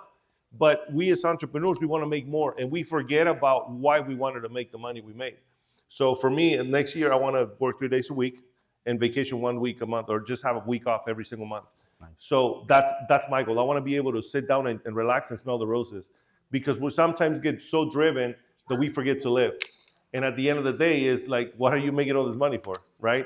The money's good for the good it does, and that's what I want to do. I want to do some good, and that'll be my personal stuff. But that's what you want to think about. Is what kind of lifestyle do you want? How much do you need to get to have that lifestyle, and what is it that you want to that you're willing to do? Because there is going to be work, and there is going to be that phone call where, you know, the house burned down, which we didn't talk about. That story, we'll leave it for later. Mm-hmm. But like when these things happen, what's going on? So we have our next speaker who's going to be joining us here soon. Clement is going to stick around for a little bit, right? We have his information. We want to move it up forward real quick to get his contact. And if you guys have any questions, any concerns, we love to sit down with you guys and strategize. Can Okay. Go ahead. I ask one last question? It didn't turn on. There we go. Just because I'm curious, you've bought so many properties that you've held, and I know this is going to be different maybe depending on the rent that you are, you know, that you're getting paid for each property. But I heard you mention a number. Ideally, when we're looking at these, right, if we have people here that are ready to do a hard money loan, buy a distressed property, what is that margin? What's that sweet spot that we should be looking for in these type of investment properties, right? What's that percentage, or how do you identify A deal. a deal? Yeah. Right now, like I said, my buy box is for single fam under 300. I try to buy at 70% 70% ARV after rehab, right? With the hard money side, I don't want to pay more than 12% interest. Once I rehab, you know, you have to be careful with the rehab budget, the holding costs. You have to put all those numbers in, make sure, you know, your numbers make sense. And then when I do the refi, I don't do more than 75% LTV. I try to stay under 75% LTV. That way I have some equity in the property. I cash out whatever that's kind of, 300 and under, 12% interest, being careful with the rehab and not pulling out more than 75%. Then 75% LTV, which is the value of the home after the appraisal. Awesome. Thank you. No. Thank you, Clemente. Awesome. Big round of applause for Clemente. Thank you, sir. Appreciate you. Yes, let's get a 5-minute break real quick. Before we go on a 5-minute break, we do want to give out some of our amazing tumblers and gear that we have over here. I do have 3 questions. Let's see who was taking notes. First question, and then again, make sure you raise your hand. What age did Clemente bought his first home? What is it? No. I need to hear. 20, right there. Here you go. Which, what do you want, a tumbler or a hat? The tumbler. We got a used one and we got a new one. The pink one? That one okay? Perfect. Second question, real quick. Who knows what the method for investment, BRRR, stands for? I saw a hand back here. Is it your coal? Uh-oh. It's buy, rehab, rent, refine, repeat. You got it. Yeah. You nailed it. Awesome.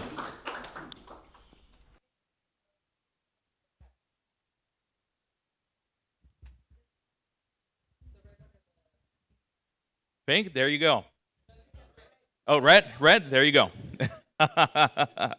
And then I do have one last question. What does DSCR stands for? There you go. Nailed it. Awesome. Claudia, can you come up here, please? Right before we go on break, we do want to thank our ambassadors program. And how is it that you could become part of the ambassadors program? So Claudia's going to mention something real quick, and then we're going to take a 5-minute break. Hello, everyone.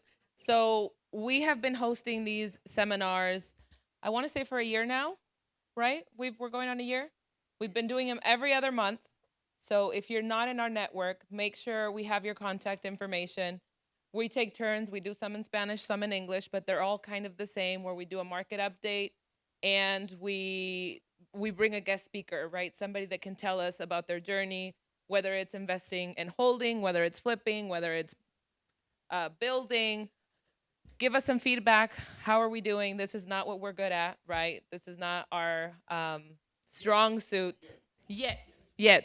But we also hold client appreciation events throughout the year. Our next client appreciation event is in July. We get a movie theater, and we bring the families, popcorn, and it's just a fun event, right? But we also have VIP events a couple times a year. And if you want to get on that list, reach out to me or Helen or Juan. And this is just, we want to continue doing business with you guys. And it's kind of like a referral based. I'll have Juan get a little bit more detail on how to get on that. And grab the cookie here. She's very shy. She wants to leave me already. I want to leave you already. No, but we want to make sure that people out there are well represented, and we have the best team. Sometimes they're like, Juan, can you help me? I'm like, dude, I will be the worst. These guys are out there in the field. They know more of the inventory. They know how they negotiate pretty good. I mean, Claudia's been with us for 8 years. Angel's 5. Raul, I don't even know how many years. 6 years, Raul. So we have a great team, and we have a very experienced agents, and it is important. It's the most important or the biggest purchase you'll ever make in your life. So make sure you guys reach out to us and send us your friends and family. We'd love to work with them.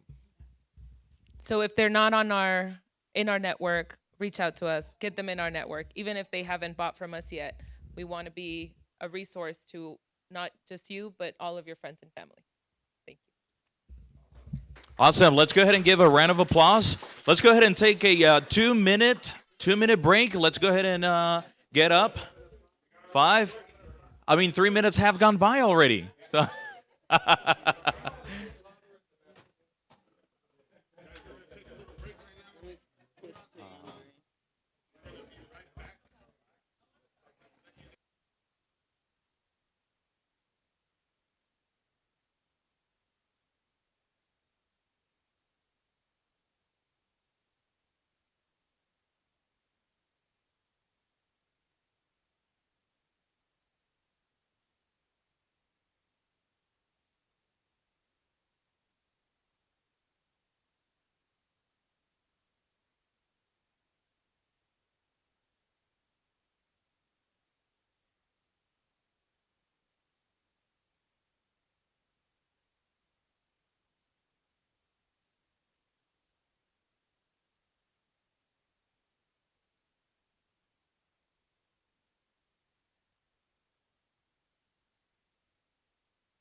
All right, everybody. So we got 30 seconds to go. Let's go ahead and find our spots, please.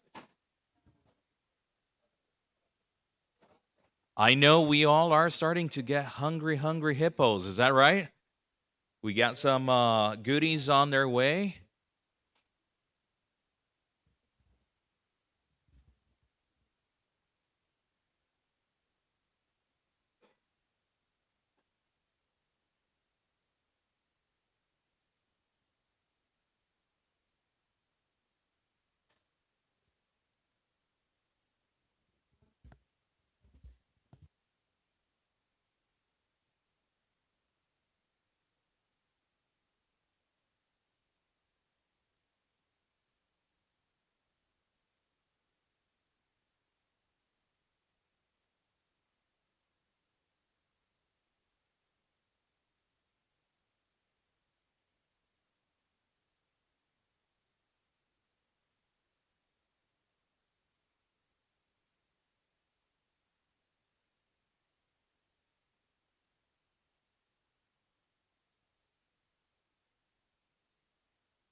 Test, test, 1, 2. Can you hear me a little better?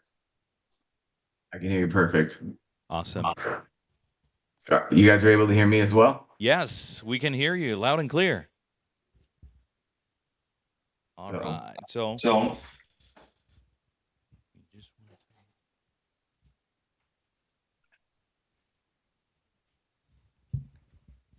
all right. So Andre, this is Iron Angel, part of the Grimaldo group. We're very excited to hear what you have for us today. Would you want to start out by introducing yourself? Sure. I'm Andre Pennington. I'm a wealth attorney. There's really no position that accurately describes everything I do. I own a law firm that's Pennington Law. It's based in estate planning and asset protection. I own a tax advisory firm, Universal Tax Advisors, an investment firm, Universal Wealth Management, and I also own an insurance company, Universal Wealth. So I'm an entrepreneur who happens to have a law degree and licenses to operate in the financial space. I'm an entrepreneur who happens to have these licenses. So I think like you, except I do it from a standpoint of what do I want to do for my businesses? So I've won every award you can win as an attorney. I'm part of the Forbes Finance Council, Inc. 5000 CEO. But mostly, I just help people. I help myself and I help people using the knowledge that I have. That's really the quickest way to break it down. That's awesome. I'm a true believer that we all are in the service industry. We're just facilitating, guidance and knowledge to a lot of the people. So, go ahead. I wish that I was there in person. For one of my other companies, I'm in Orlando. I blurred the background, but I'm literally standing in my room, and I took a break from that event to come in and be with you. So I really appreciate you guys having me, and I'm glad you could facilitate it at least through this method. That's awesome. And we thank you for taking this time as well. Yeah. So do you want me to get started? Absolutely. Yes, please. So here are the things that I want to talk about today. I called in and I said, okay, well, what are we going to talk about? I have so much to say. So I want to kind of hit it piece by piece. The first thing I'm going to say is if you want to see some of my content for free, I put out free content all the time. Instagram, it's just Andre Pennington. One word, Andre Pennington. Pennington is Pennington. I know that I'm talking with business owners, realtors, so I'm just going to kind of do a cruise through. I only have 50 minutes, now down to 40. And once you get to know me, I can talk for days. So I'll try and condense it all down. I think it's going to be a little bit overwhelming, but here's what I want to leave you with. I'm a guy that you're going to want to know and you're going to want to introduce your clients to, right? So let's start out with the simple stuff. We're all creating businesses, right? And we do estate planning, which is wealth transfer. And it's one of the most important things that you can do for your family. And it's one of the most important things I think you can do as business owners, as agents, to introduce to your clients. When I have realtors that plug into our system, we're a white glove service, we're knowledgeable, we get 1% better every day, just like you do. And we're always on the cusp of changes, right? So this basic idea of what's the biggest asset that we usually have in our own estate, and it's our homes, right? And far too many people in Arizona and other places allow that asset to go to probate. Now, hardly anybody knows exactly what probate is. I know I'm talking to a room full of people that probably have an idea, right? But everybody that comes and sees me knows we don't want to be there, right? Why? And I don't know if I can hear you guys, but anybody have any reasons why we wouldn't want to be in probate? So I have enough courage. I have enough courage just to stand in a silent room. So somebody help me out. Government gets your cut. The government gets involved. You have to go and fight for your own property or the property of your family member that passed. You don't want to leave your family a property that's going to probate, them fighting and them going through the whole legal process. You want to have all that figured out before you pass. Like that. Exactly. It's a headache. That's it, right? There's three things that stand out to probate. Mind you, I'm a part-time judge in the Superior Court in the probate section, right? And here are the three things that stand out. It takes us a year to do what we could have done in a month. Right? It's not a quick process. It's expensive. Money's coming out of the estate for no reason except to pay fees and to pay attorneys. And if the estate's large enough, you're paying taxes. Right? And then the last thing that stands out to me that's the most important, because we're relationship people, is the family and loved ones we've left behind. They're struggling in their worst time more than they would have.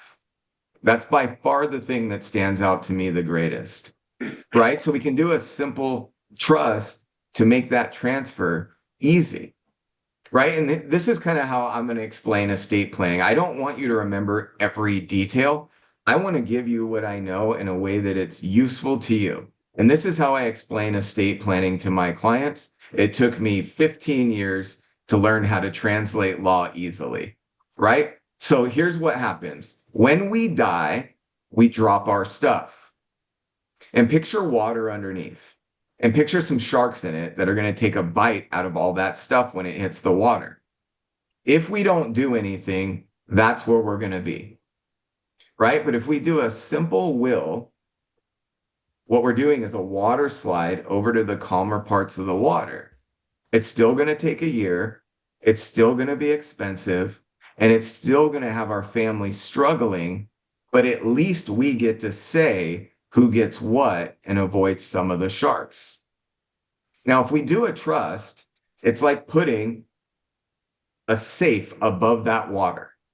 And we put our home in the safe, and we can put our other assets in the safe, and then it transfers without the need for the court. Right? And underneath that safe, what we're going to do is we're going to put a little safety net. And that's going to be a will, so that if we miss anything in the trust, it'll catch it and move it back into the trust. That's called a pour over will, right? So with that combination, let's say we win the lottery and we die before the money gets in the trust, right? It's going to fall into the water, but that will catch it and just move it back into the trust for us, right? That's the concept. Do we want to go to court ever? I'm a judge in court. I'm a talented litigator, and I'm going to tell you the truth.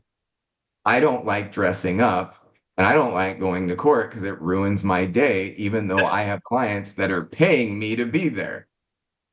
Right? Nobody wants to be in court. It's not fun, and we're arguing over our own stuff. And we're creating a situation or our family could be in turmoil because it's an adversarial process. Think of the difference, a minor difference. We have a trust, we're outside the presence of the court, and the first notice that our family gets is, hey, we have a trust, here's what you're going to get, right? Versus probate. Somebody's filed to be a personal representative. If you sign this paper, if you agree to it, or if you object, file an objection in court, right? Which one just on surface value would you prefer? Exactly. So in Arizona, we're a probate heavy state. It doesn't take much. $100,000 in equity in a piece of real estate drags you into probate. And I know many of you are thinking, remembering back to your exams, what about a beneficiary deed?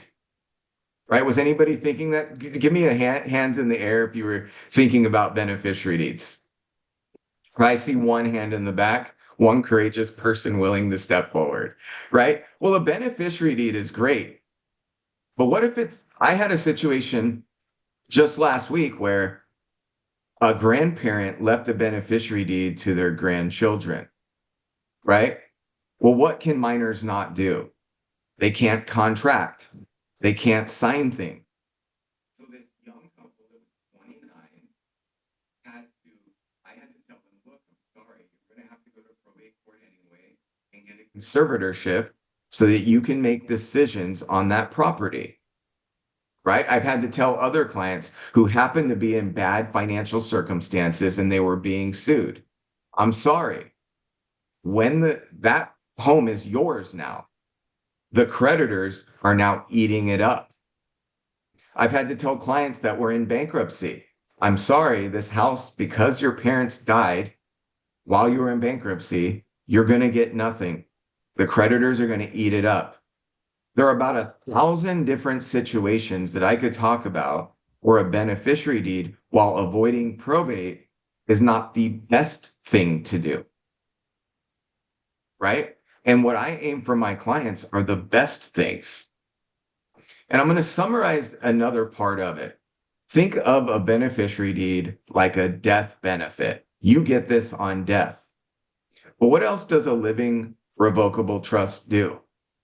It creates a plan while the person is alive, right? It actually says, if I become incapacitated, this is the person that I want to manage my estate. And guess what an attorney like me can do if that person loses capacity? I can protect that asset. What I mean by that is, instead of, if we're in a situation where we have to go to long-term care, the state doesn't get to take that home at the end of this.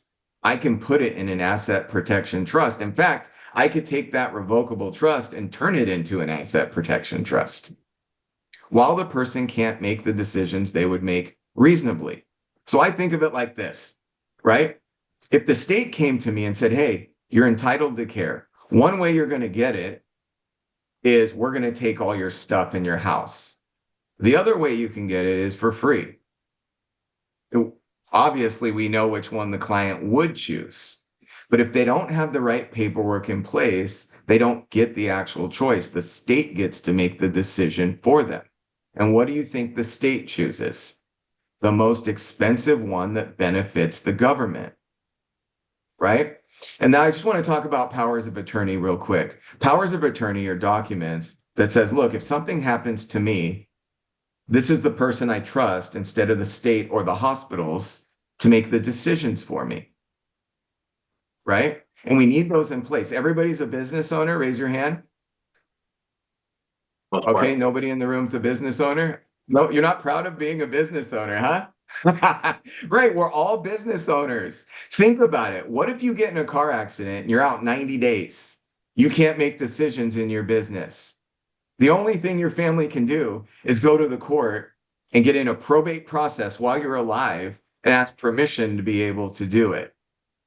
Right? So it's a simple estate plan that protects your wealth and protects you while you're alive. Right? And I help clients do that. That's about the lowest thing I do in my world. but it's one of the most important, and I treat it that way, right? Because me, Andre Pennington, I came from a family that didn't know how to transfer wealth.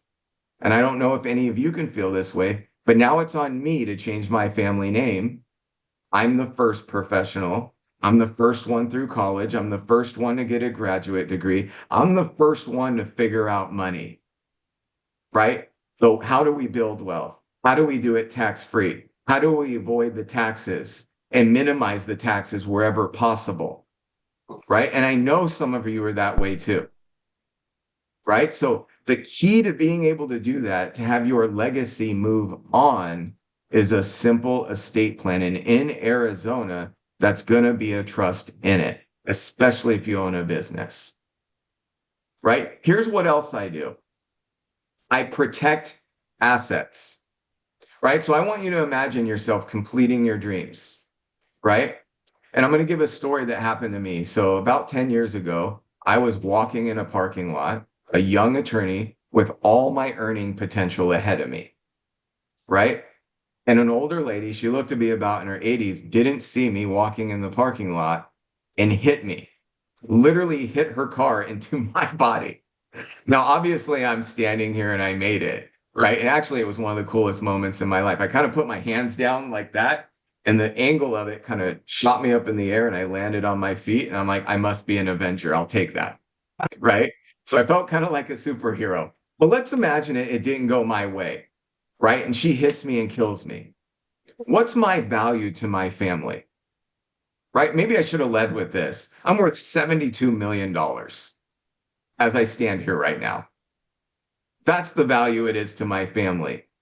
And that woman, did she deserve to lose everything because she didn't see somebody standing in the road? Because she doesn't drive as well? According to my family, the answer would have been yes, she should lose everything. But according to her family, it would have been nice to maybe have some of those, that whatever she built protected, right? Well, that's what I help business owners do. I help them protect what they built. So you can literally get in a lawsuit and walk away whole. And I do that in several ways. I use business structures and I use asset protection trusts. I'm the attorney that Google and Amazon goes to figure out, how do we protect our stuff and how do we not pay taxes? Right? That's the person that's standing before you today, right? And that's pertinent to every business owner. It should be pertinent to everyone. Now you have the first step. You have a business. You have business ideas. You're creating a business. You're in all different stages of that. And I personally have gone through doing it the incorrect way and have made every mistake in the book. And now I provide the solutions. Now, let me ask you this. You have a business. Are there expenses? Yes. To run your business, are there expenses? What do you do with those expenses? It's the simplest answer in the world, right? You get a bill. What do you do with your business?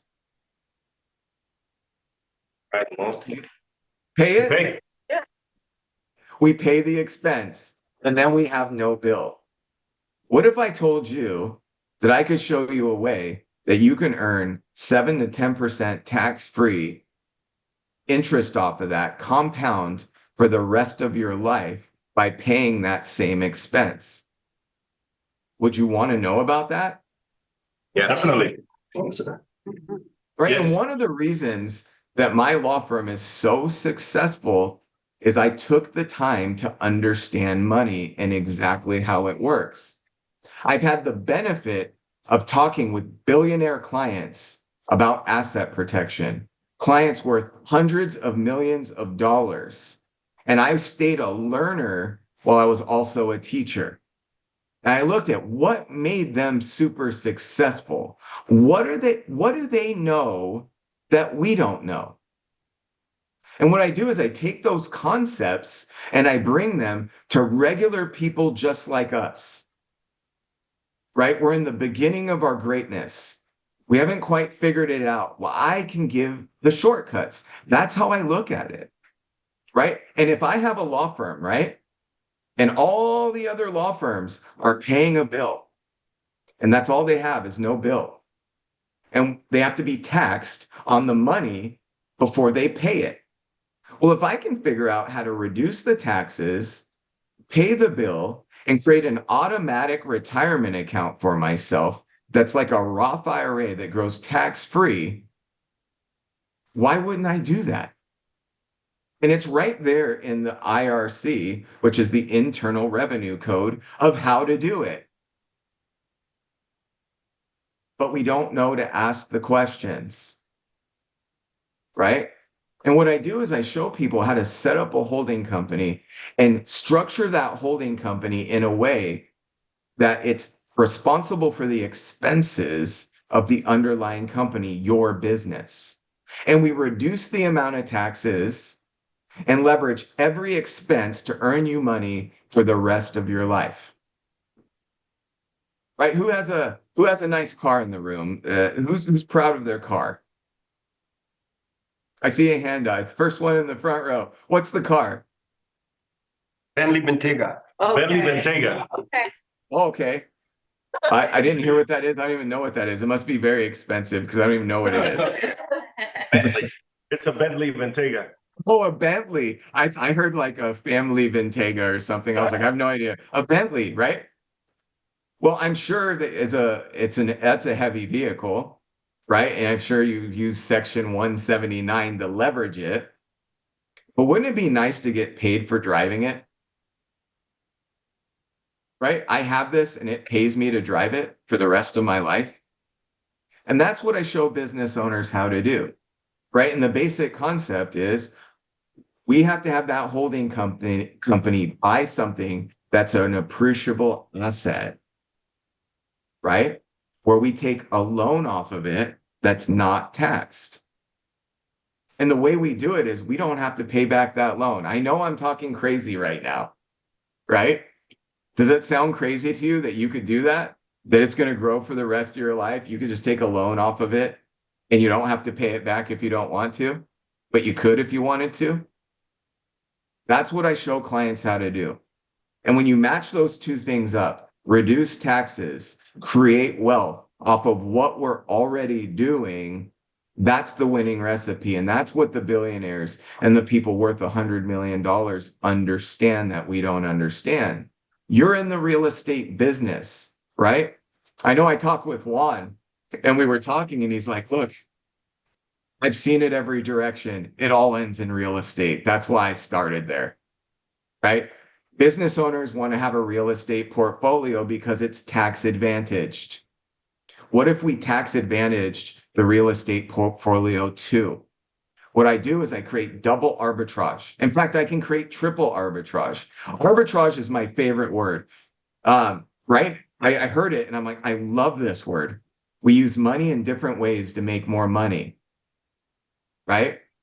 I can use an expense and get paid off of it. I can use that money, invest in something else and get paid in that. I can create a brokerage. I can create a retirement account. I can fund my Roth, right? I can put the money back in my business and outperform the competition. Pennington Law is in the West Valley of Arizona. I started from nothing. I started with 2 slabs of wood and a Walmart computer. And today, Pennington Law is an Inc. 5000 company. To be exact, for 2024, it was in the top 1,200 companies in the country. Not law firms, companies. How did I do it?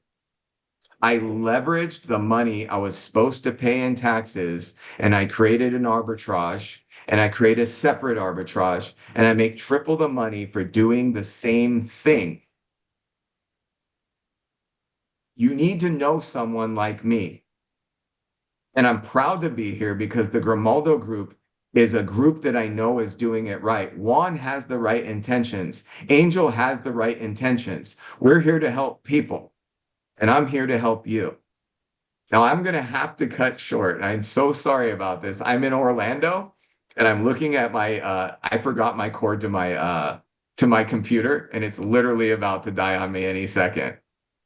We want to thank Right? you for your time, Andre. This is great stuff. Real quick. Oh, hang on. Now, here's one thing I want to leave you with. This is the last thing. To be a true business owner, you must take the time to understand how money works. And at one point, I thought that was a very difficult thing. And I've been in all the rooms. Just last week, I was with a Fortune 500 company. And I was with an actuary, the president, and the underwriter. And they're not as smart as you think they are, right? If you can run a business, you can understand how money works. And I want to empower you to figure that out, and I will help you do it. Awesome. Thank you so much for being here. We appreciate you. And you're talking to the right audience. We talked about it when we first started. I says, if one person shows up, it's the right person. We have a full room of people that are learning and they're eager to learn. And you're speaking to the choir, like this is stuff that we want to share with them. We want to learn. I'm not going to say we know this stuff, right? Arbitrage is a word that I've heard. I don't fully understand it yet. I know where it's going. However, I'm looking forward to our relationship. Sorry, cut out just a little bit in the mic for some reason. Can you hear me good? Yeah, I can hear you. Okay. So what I'm saying is like we're partnering with the right people like yourself to help our clients grow their portfolios, grow their lives, and change their people. Like same thing. Like for me, my father came to the States in 1948. He picked cotton to get a permit to get to the United States. So we have to honor the work they did, and by doing that, we need to learn the things that we don't know yet, by aligning ourselves with the right people to get us to that next level. So we appreciate you. Can you guys please give him a round of applause? And I encourage you to listen to my free content. It will give you ideas. It will tell you it's constant messages from me. Andre Pennington on IG. He's also on TikTok. I followed you there too, I believe. Yeah, follow it. Awesome, it will brother. give you ideas that will expand your business. I promise you that. Enjoy Orlando. We're leaving tomorrow, so we might see you over there. Enjoy. All right, my friend. We'll talk to you soon. Take care. All right, bye-bye. Bye-bye. Awesome. Was that good, guys? I mean, it's something that it's a whole different level. Even for, I'm sure for you guys, Clemente, was that something new? Very beneficial. Once you start adding doors to your portfolio, you want to secure your assets, and the trust that he was explaining is a must for a business. That way, you know, whenever something was, let's say, hopefully, you know, that once you pass, right, you don't want to leave a mess to your family, and so having a structure is the best. 100%. And it's secure for your kids. You know, your properties that all your hard work is secure. Definitely. Yeah. Thank you for that. Yeah, 100%, Clemente. Yeah. Good, guys. Well, that's the end of it for now. Go ahead. Awesome. So can you guys hear me well? Yeah? Test 1, 2, test 1, 2. Test 1, 2. So can everybody get their phones out, please? Show me your phones. Show me your phones. Awesome. I see some Apples. I see some Androids. Not so good. Juan actually got me to turn into an Apple guy when I first started with the team. Right, Juan? Say again. I'm sorry. Turn me into Apple. Oh yeah, No more he Android? was using Androids, and so every time we send a message in a group, it will just turn green, and I'm like, ah. So we did a WhatsApp group, which I don't like WhatsApp because there's a lot of our family members that use it for fun, and it's ding ding ding. So I'm like, you need to get an Apple. Our most And he recent did. We change is converted him. Carlos. Carlos also switched into Apple, right? Yeah. Let's give him a The round of computer, applause. He had an Apple phone. Yeah, he got a Mac.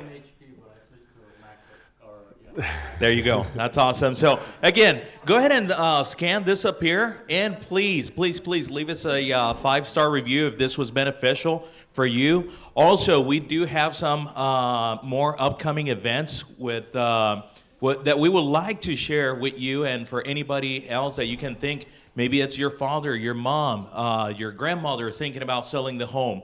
How would you get in contact with us? So leave us a review first, and then also we're going to have our contact information. We have some of them amazing agents. Agents, where are you? Raise your hands. Raise your This hands. is our team. I want to Look give also. around, yeah. Let's give a big round of applause to our team because they put all this together. Good job, Helen, Gio, David, everybody. Thank you. So we have some of our amazing events. We do have one coming up for our ambassadors, and I'll be speaking here shortly about that event. But it's going to take place on May 31st, and it's going to be a Happy Mother and Father Happy Hour, and that's going to take place on May 31st. This is going to be for an ambassador only.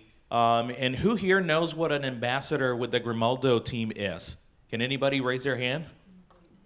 So an ambassador is someone that has referred us more than 2 clients or has done 2 transactions with us. So we have private events for you guys. And last year we did a boat party. And we invite you guys all to just, as a way to thank you for referring your business and also for working with us. So if you have referred us more than 2 people, raise your hand. And before you leave, please make sure that we add you to that list so that you guys can get those special perks. Awesome. Thank you, Juan. And our second event coming up is going to be, who here likes going to the movie theater? In July? Perfect. So that works out perfectly. So we have our next movie event, which is going to be on July 20th. This is going to be a family event.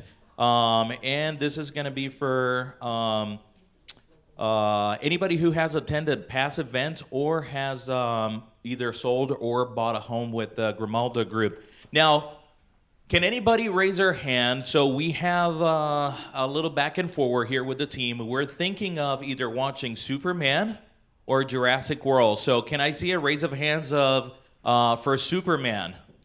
You guys are going to help us decide.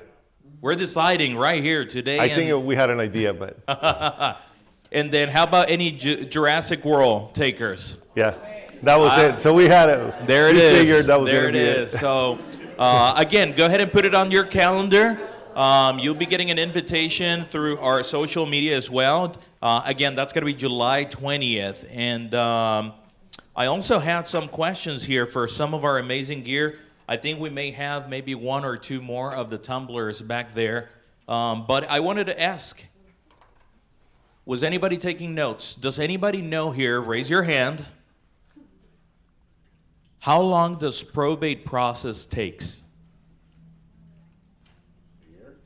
That is correct. That is correct. Yeah. You'd like a hat, or we maybe have a different color of a tumbler. A purple one. Oh, it's a burgundy.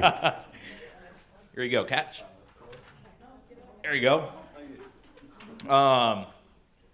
And then who here can tell me what the power of attorney is?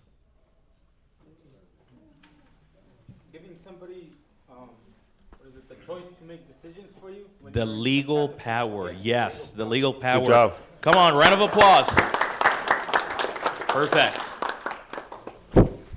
And I got one last question.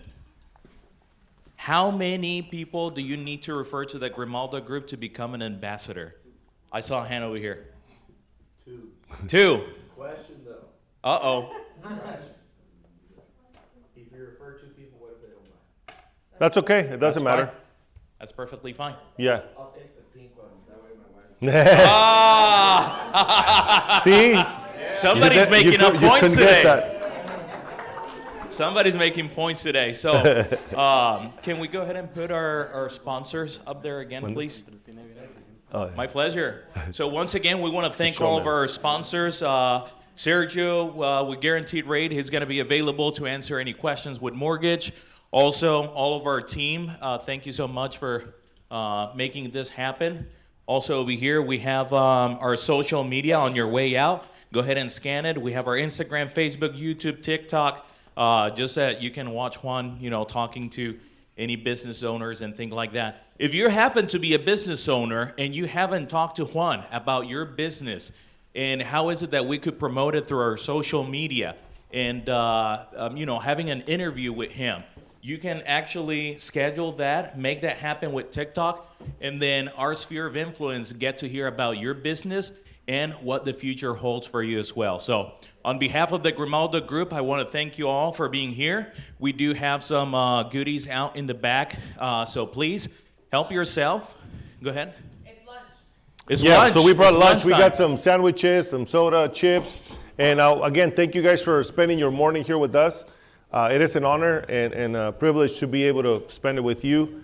And we're here for more questions. You can talk to the team, the lenders, anybody you guys want to talk to, please feel free. And again, thank you, and give you guys yourself a round of applause, please. Good work. Enjoy.